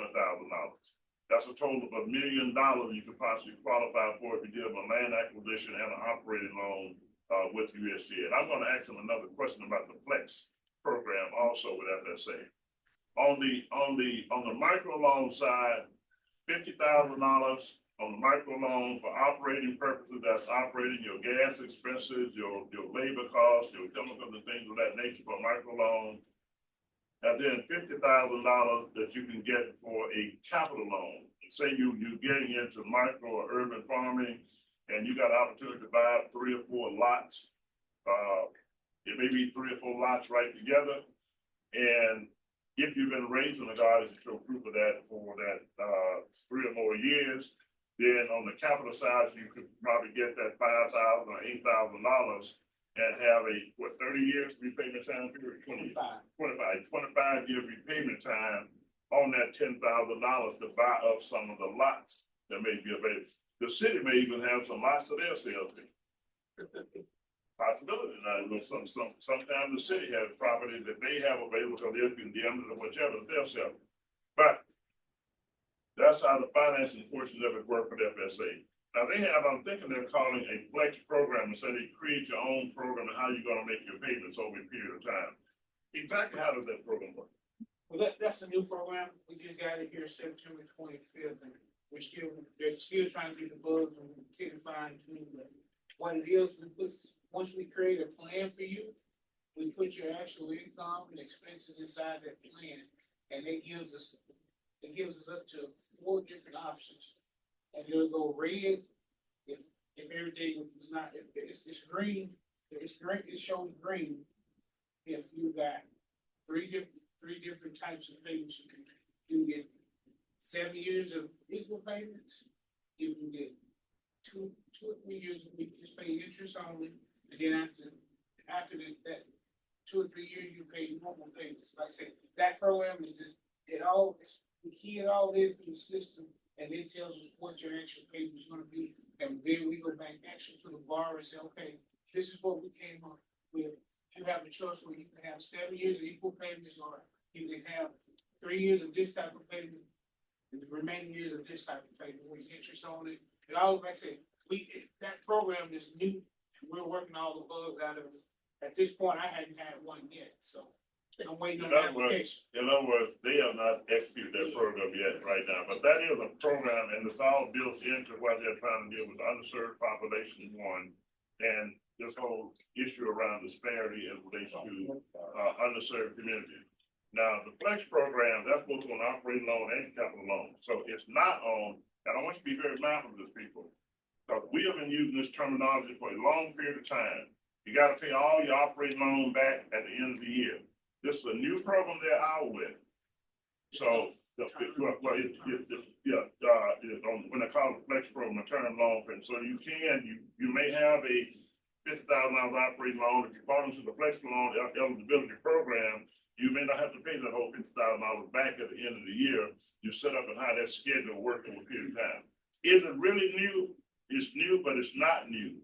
That program existed at one time, it still does exist under the restructuring program with USDA. Only if you had an economically distressed farming operation, you may qualify for it, and then have a rescheduling and paying over a period of time on a debt that you did not pay at all back in the first year. They have just brought it more up to date so you can use it even in the execution process of your loan plan on the front end. But that all comes into play when it comes down to dealing with your loan business plan. How you want your loan business plan structured? Are you looking at a full repayment on your operating loan at the end of the first year? Are you at the beginning farmer? Or should we look at seeing your eligibility to fit within the context of the flex program to have a more positive, stronger cash flow? I'm gonna mention one other thing. You heard free on this side, and you don't have to sell it. You consume it all yourself. You heard free on the program side with FSA. Say you ain't got to worry about it. You know, this is you sign up for the program, and whatever, you get your farm number, and you may consume all your vegetables or whatever, or give them away or whatever. This guy doesn't work that way. He doesn't know. It may work that way on those programs, because I want to make sure y'all understand the context of how they use the free over here and free over there, because over here it ain't free. It's a loan. Now on this one, it's a loan one, and you got to show repayment ability. So he's saying you can do the flex program and how you pay it back. So basically, you're gonna pay it back. You sure can't be giving it away and eating it all up. You gotta pay the loan back, which means you gotta have a cash flow, and you have to have and show how you're going to market or where those sales are going to go. I said that only to say this, and we do try to work with individuals, both at the beginning farmers and even existing farmers, if you're going to be a non-traditional crop producer on vegetable crops. Right now, they have a program where if you're producing vegetables, and this is working back with the State Department of Agriculture and with the Department of Human Services. that you can directly supply, I'm out of time, she said, I'm taking up everybody else's time. But what you can do is even working back with the mayor's office and create this type of program in the city, that you can be a producer and supply the food pantry. So if you have a food pantry in the local area, you have producers going to be producing the crops, then you can supply the food pantry, and you supply it based on the plan that you submit to the Department of Agriculture and the Department of Human Services, getting certified as a supplier at the market price. And you can really structure it in a manner where you set and show what your market price is going to be for the product that you're going to be producing, and you're going to be supplying the food bank. The food bank pays you by way of supplying the local food pantries, which comes under the food bank, the food pantries do. And I only say that, and there are some individuals who actually participate, even in Phillips County, participate in the program, and individuals from Little Rock are picking up their produce, taking it to the food pantry, being paid by the food bank, and they are paying the individual producer. And I have no problem with that, but you can do that locally and deal with a local market supply. We just really need to get that program in place and started here. So if you're going to be raising vegetables or produce, let us know, and we try to work with the process and deal with both market accessibility as well as the feasibility of the type of farming operation we're going to be doing. I'm gonna stop at that. I'm taking up somebody else's time. See, I'm gonna tell y'all why I do this. The reason I do this, and Mr. Harris knows. See, he's a dinosaur like me.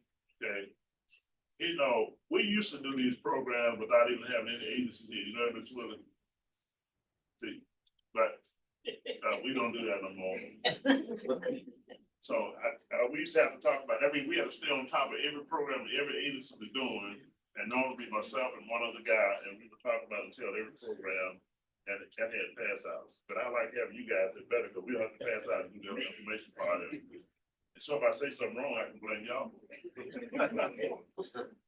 And like I say, if y'all have any more questions, I'll be around.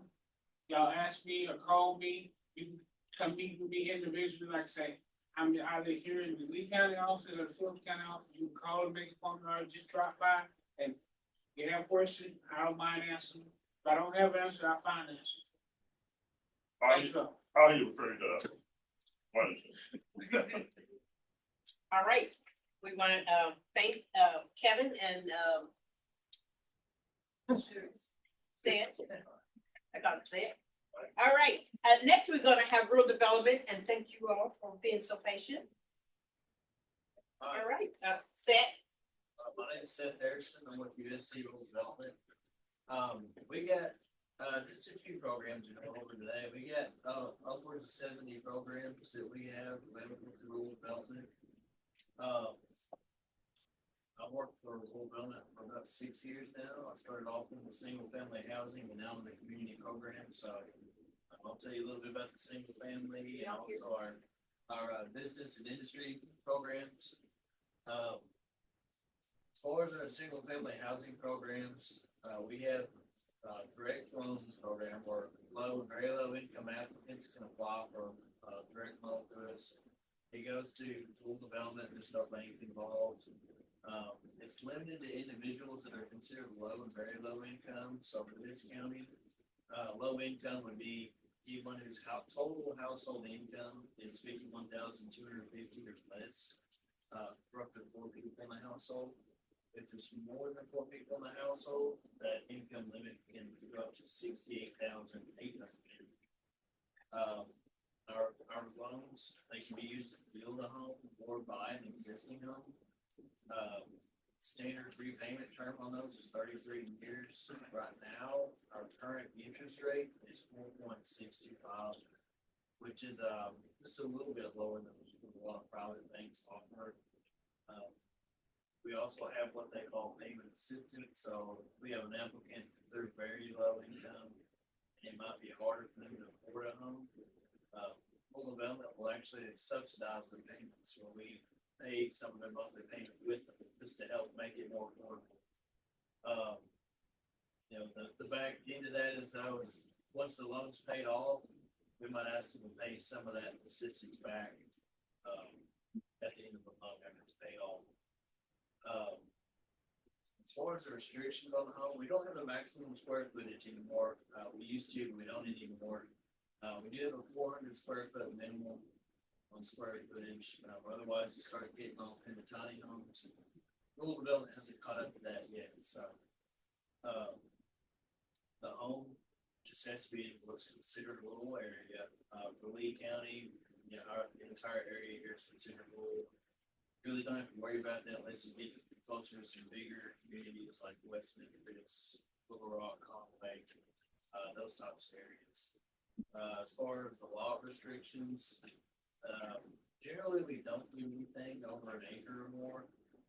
Main thing is the lot can't be subdividable. So sometimes we've gone a little bit over that. It just depends on what the lot looks like and where the house kind of sits. It is just kind of case by case. If you're going to build a home, you're going to buy it.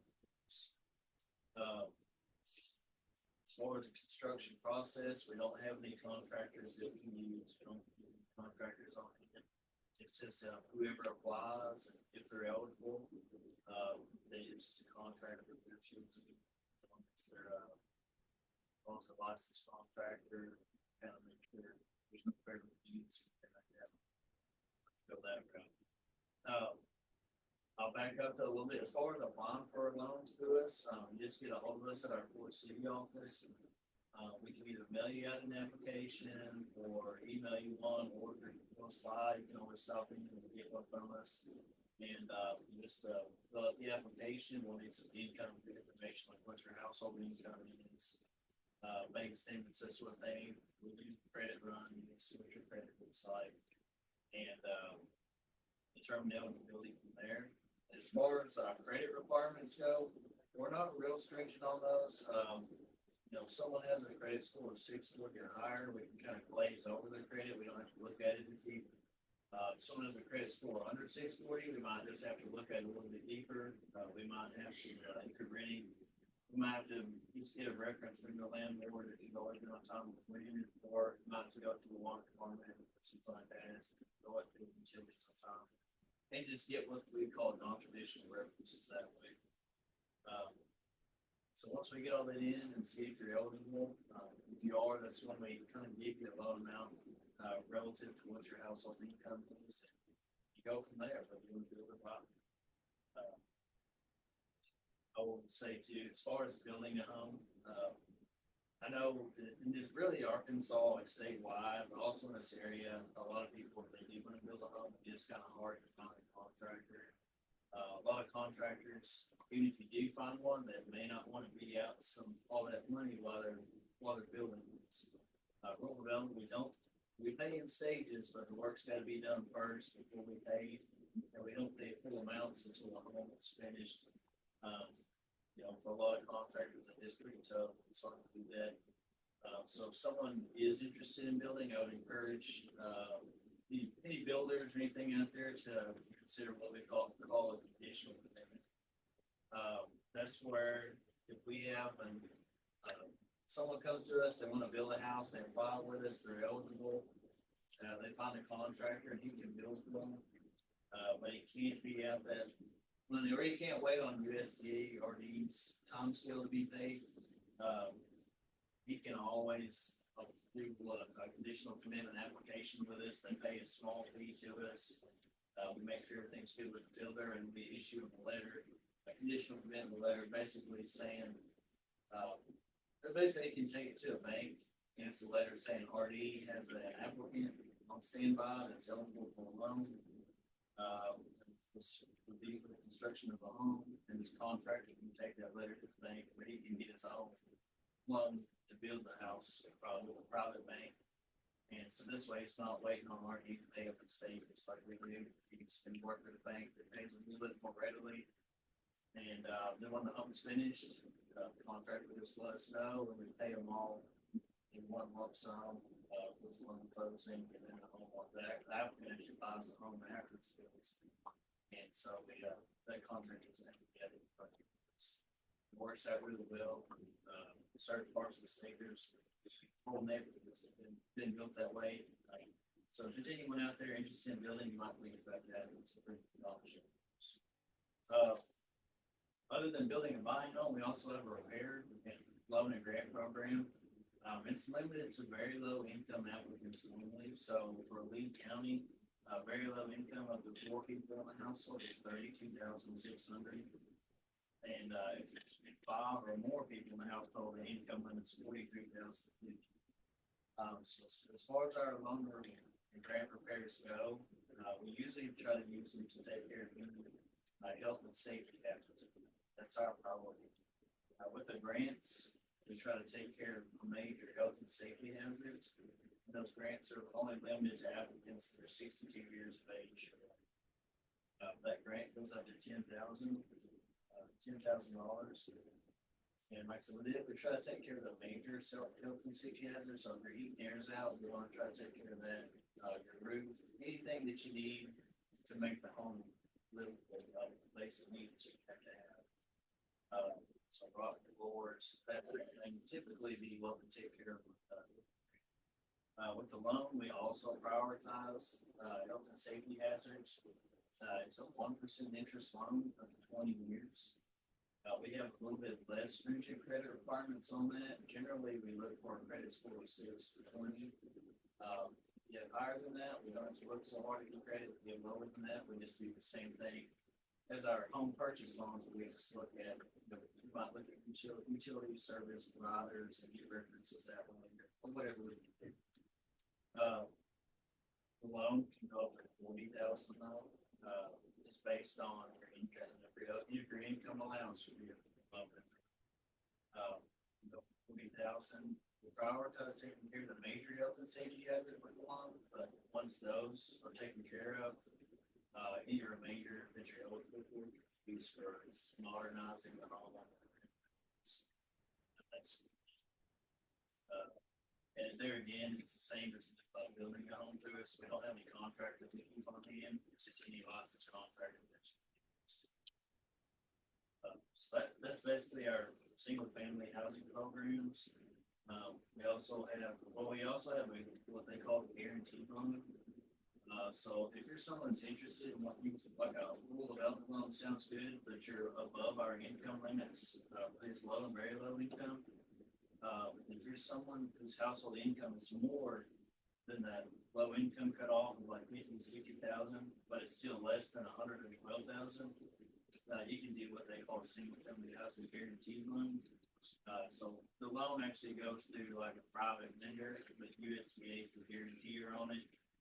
And basically saying if something happened with this loan, this homeowner defaults, the USDA will guarantee the loan up to 80%. And that kind of gives banks a little bit more relief where they'll lend to someone. And so it's pretty similar requirements, and ability as a USDA party direct loan, but it can go through a private lender, and it gives you a little bit higher income limit to work with. It can possibly be slightly higher interest rate than our direct interest. It just kind of depends on the lender. So that's our single family housing guarantee. We also have our business and industry loans, and these are kind of loans that are more geared towards helping the rural communities overall.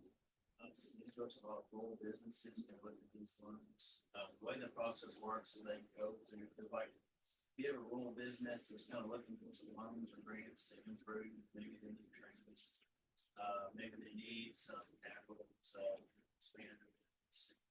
They can go to their like local lender or whoever they normally lend with and talk to them about rural development, business and industry loans, and the lender can then get with rural development to see what all sorts of programs we have that business owners and rural communities might be able to access. And one of those B&I programs that Dr. King mentioned is what our REAP programs, Rural Energy for America, our program. And that program is open to like agricultural producers. They can try to make their program more energy efficient. So they can be like solar powered water pumps. They can be putting solar panels on poultry houses. or can even be more energy efficient, like lighting in the greenhouse, more energy efficient things in the greenhouse, and that sort of thing. And they can go to their whole energy program. But these have some chain grants, and that gets used pretty heavily. Different encourage agricultural. See how we not real good. We also have what they call the value added producer grant, loan grant program. It's part of our BNI. And basically that's for new producers is trying to expand the product. So if you're someone that was growing grapes and you wanted to venture off into producing grape jelly, that would be like a program you could look at to say, how can I expand my operation where I can start selling, not just grapes, but also jelly. And just kind of expand to some other products, diversify this. So like I said, there's several of those out there. That's the best thing to do is if you're a producer or a rural community interested in some of those programs to deal with tutor and talk to them about development of business and industry loans and grants, and get a hold of our rural office and see what we can do. That's all I got. You get any questions from me about the answer them, and then I'll start talking about community programs and ordinance. I just got the for the energy program. What do I need to qualify if I would like to sign up for a solar panel, a solar operated well? As far as to qualify, you just have to be an agricultural producer or a small business. It actually goes to like whoever you normally bank with or whoever's your normal vendor, private vendor like your operation. You get rid of it, talk to them about the school energy program. And the lender is the one that will actually come to us and see if we can help out. But actually, we'll go through the lender and don't come to us. Do the phone.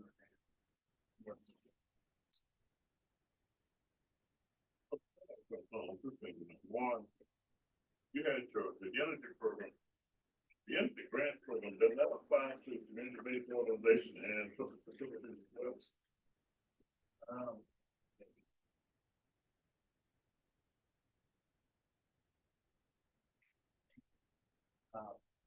If I'm not mistaken, on the energy program, it applied to producers, but I was thinking that it applied to community facilities or public facilities. The grant program on that side, as well as ag producers. I want to say that it is also for little small businesses. So yeah, with your energy efficiency, like in stores, if they need energy efficiency lighting, Right.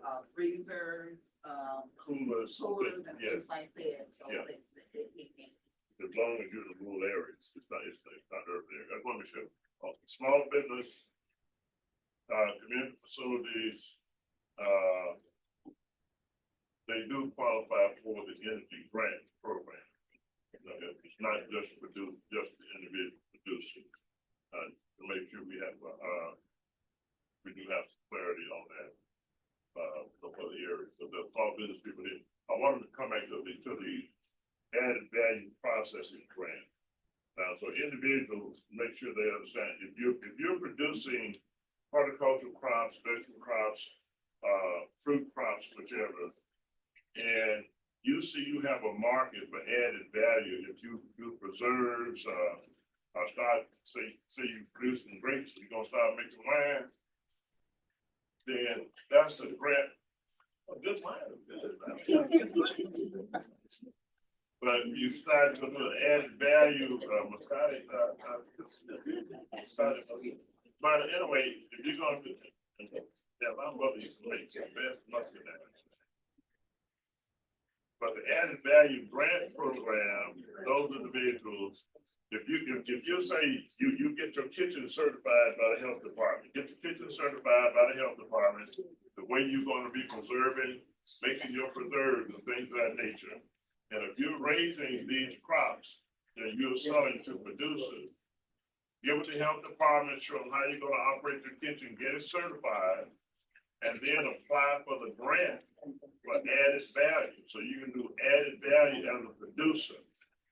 Because you are not selling your product if it's preserved, if it's canning, that was one person we worked with for a period of time, and she had the best relish and chata. And she dealt with getting that done with her kitchen. Let her know, okay, well, you qualify for the added value grant program with the certification, and she was selling that at the farmer's market. And she did very, very well with her added value product that was coming off of that. And this is a small farming operation, 2008. She's done very, very well in that. So added value grant, those are for ag producers, and that's just a step one process, certification, having the health department come in, how you do, what the practice are, how you do your can, and things of that nature, meet all those requirements, and you're gonna sell it at the farmer's market, or direct it to consumers, either one, then you would qualify for that grant program. Am I right? Okay.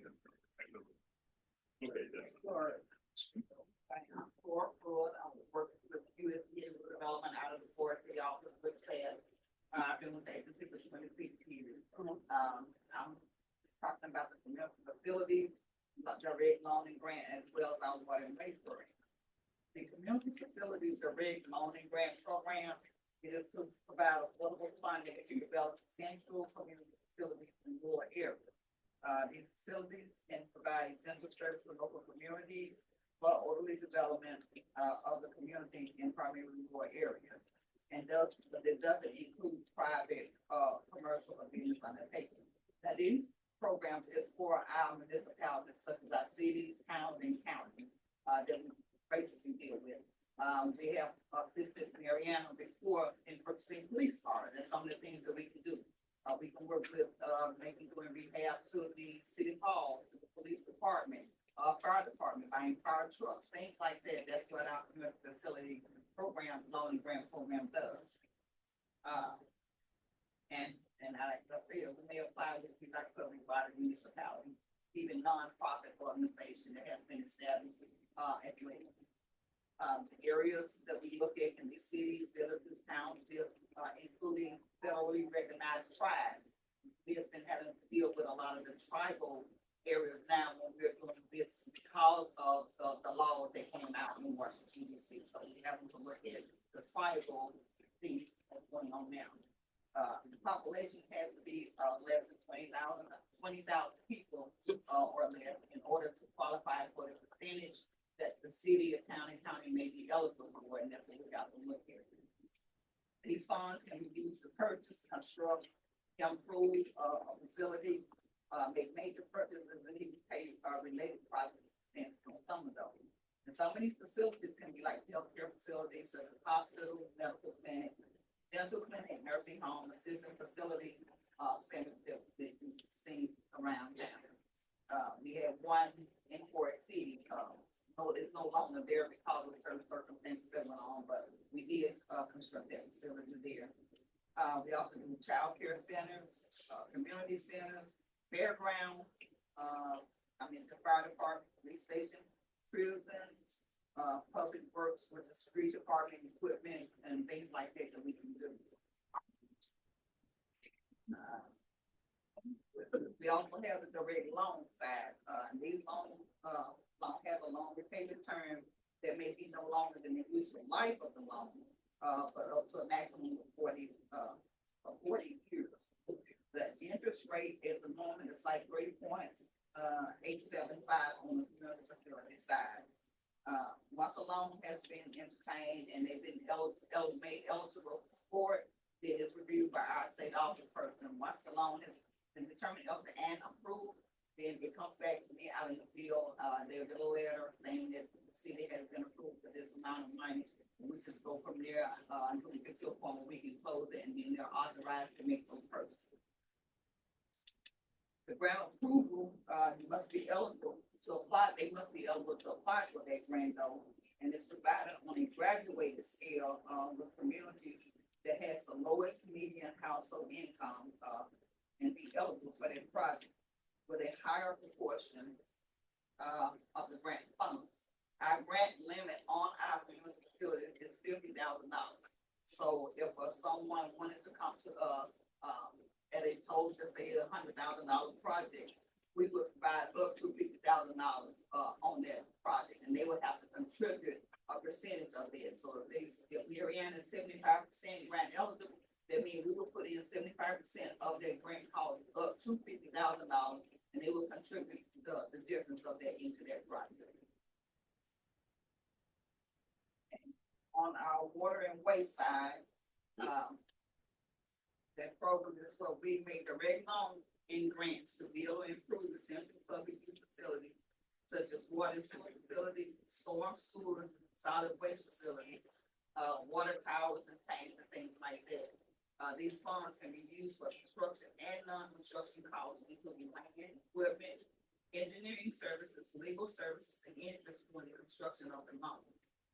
The funding can be obtained through our office, where they may be unable to get to entertain funding from another financial institution, so they basically come to us if they went and we got documentation that they wasn't eligible to get this funding, then they can bring that documentation to us and say that, well, we weren't able to get this funding. So then we will tell them that if they want to start, then they can go ahead and start the application in our system, what we call RD Apply. We don't do any application in office anymore on our water and sewer side. Everything is done online with the help of their engineer, and their environmental person, does that along with the mayor or the county judge or whoever that's doing this, the project. The maximum loan terms and rates, is determined by the amount needed by the applicant and their ability to be able to repay their loan. So we have to know that they're gonna have the sufficient revenue, funds, that's gonna come in order to be able to make that loan. Right now, our interest rate on our water and sewer side is 3.87%, the same as our community facility loan side. And the long term is 40 years, or the useful life of the facility, whichever comes last. We also have the water and environmental grant side. The grants are not automatically, given to the applicant, but they are available when eligible and needed. And they're used to suppress any, rural development loans, so they can help reduce that loan funds if you're eligible to receive any grant monies. And as far as engineering and environmental, the applicant will have to go out and entertain that, engineer or environmental upfront, because they would need to submit their preliminary engineering report and an environmental report to us for me to review, as well as our state office environmental coordinator, and our engineer, to make sure that they have everything, in line with whatever it is that they're trying to do, as far as their water and sewer system. Once everything is okay with that, then they can go ahead and start that application process. And that's where I will monitor that system, on a weekly or a monthly basis to see how they started, what has been uploaded, and what else we still need. And I'll email back and forth on different things that they still need in order to continue the process, so we can get to a point where they can determine the eligibility.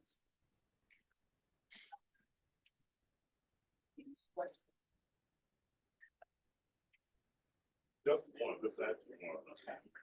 On the rural business grant program. Now, that particular program, it either has to be, for a nonprofit, or a city can apply if they're trying to work with the business for either business expansion or a new business startup, right? And rural business, they have several that consider rural business grant. It's the RBG, which is the grant program. RDB. Okay. Yeah. Okay, now that is through, our guarantees more likely. When you go from the bank. Okay, now, I'm not the one that's the bank pay back, the ones that don't pay back. That's the straight grant. Great thing. Straight grant. Okay, most of our grants, the rural business stuff, that is done out of our Little Rock office. We only see certain parts, when they call us and say, well, we want to do this type of project. We we normally just take that information and send it directly to our Little Rock office. And then they are the one that can determine, you know, what they can and what grant they need, depending on the product that they're trying to do. That grant program, it's up to $500,000 grant. $2 billion. Up to $500,000 grant. It's to help like technical assistance and training for a little small business. The little business just has to have like 50 workers or less, and then like $1 million yearly revenue. But now they also have one of the grant program, the rural business grant program, that unless this used to be called the Rural Business Enterprise Grant Program, but they changed the name to put it back in with one of the other programs, I think in the 2018 bill. But anyway, that particular grant program, if there was a business and a business looking to either expand this operation and it was going to add new jobs, a business that may be growing from one size and moving to a different location, then you could apply. I thought that was up to 10 million. But you could apply for, the city could apply, the funding goes through the city, and there has to be a guarantee that that business is going to move into that facility. If it's expanding the facility and it's going to add new jobs on, then it qualified in doing that also. But it has the partners back with the city working with those businesses on that grant program. But that was my understanding still around. Yeah, there's kind of two different things now. There's the Rural Community Development Initiative Grant, and then there's also the Rural Economic Development Loan Grant. And one of them goes to like a local utility service. And the utility, like our rural development gives the money to the utility service, and the utility service makes grants to the little small businesses, creative safe dollars. And that can go up to 2 million in funding, up to 300,000 grants. Yeah, that's the relending program. Yeah, that's the relending. I'm not talking about the relending, that's the business enterprise grant. But we'll get into that later, people. I'm not gonna,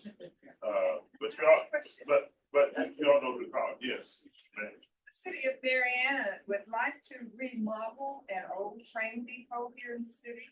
It hasn't been used for several years, but we're interested in a grant program. And our grant on the facility side, max is only $50,000. So it depends on. On that, is that the preservation grant also? No, Okay, but you should have the preservation grant. I'm looking through my notes,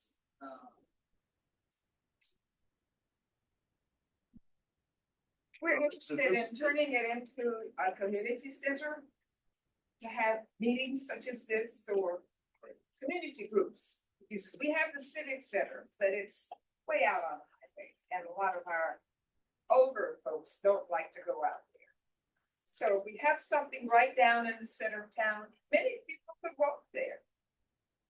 That's okay, what I we want can, to do. find out the information. Please do. On it, I can get back with it. Thank you. I'd like that very much.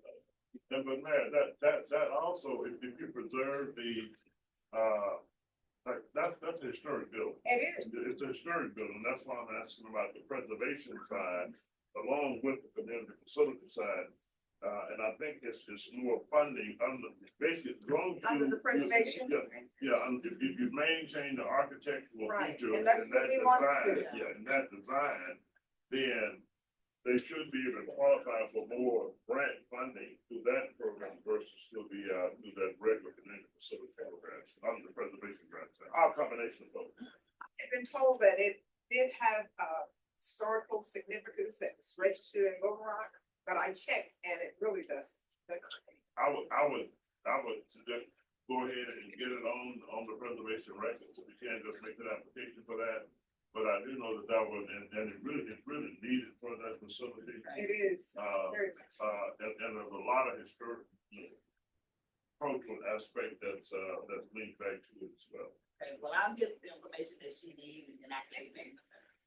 I appreciate you.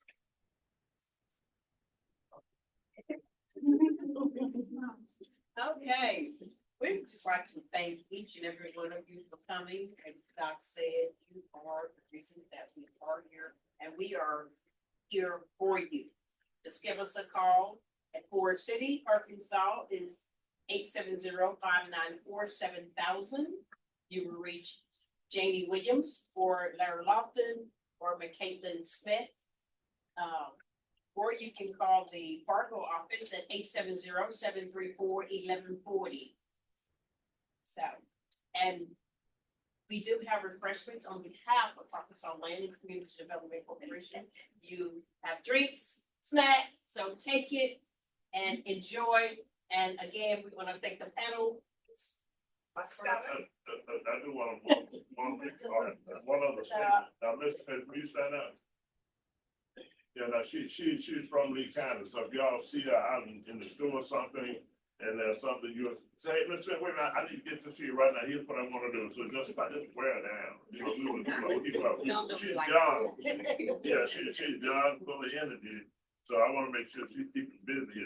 Ask about the housing program or anything else. Yes. Need to know about it, and she will make sure it gets back to the office. Just stop in the grocery store, stop at the gas station. I want to say one other thing. Please, people, we would love to see you at our conference. October 25th, you've probably been hearing the announcements on the radio, 94.5. We'd love to see you at the conference. Our keynote speaker for the luncheon is Mr. James Tillman. He's the regional director, regional district.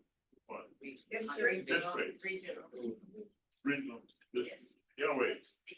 Anyway, he's big time. He's with natural. He's one of the head people with out of Washington D.C. with Natural Resource Conservation Services. He will be our luncheon speaker, along with Mr. Tillman. What we're bringing this time, and it's one of the first time because people have consistently said, let those people who have done what other people want to do speak to our participants. So Mr. Harvey Williams Jr., who is originally out of Lee County, Harvey Williams Sr. with his dad, he will be one of our speakers and he will talk about addressing the challenges of dealing with the disparity as it relates to underserved communities and underserved population. Of course, they still farm, his family farming operation. He has the added value facility in West Helena, Arkansas area. They always look at me when I say, but anyway, he has an added value product for sweet potatoes. And I think he has a bourbon now too, but he has a bourbon, yeah. Okay, I haven't tried, well, anyway, the bourbon. Anyway, he has both the bourbon and vodka added value. And gin. And And now he's in Costco stores across the nation. Right, I did read He's that. trying to go international. So this is the individual that we're gonna have speaking from at the conference, what it takes.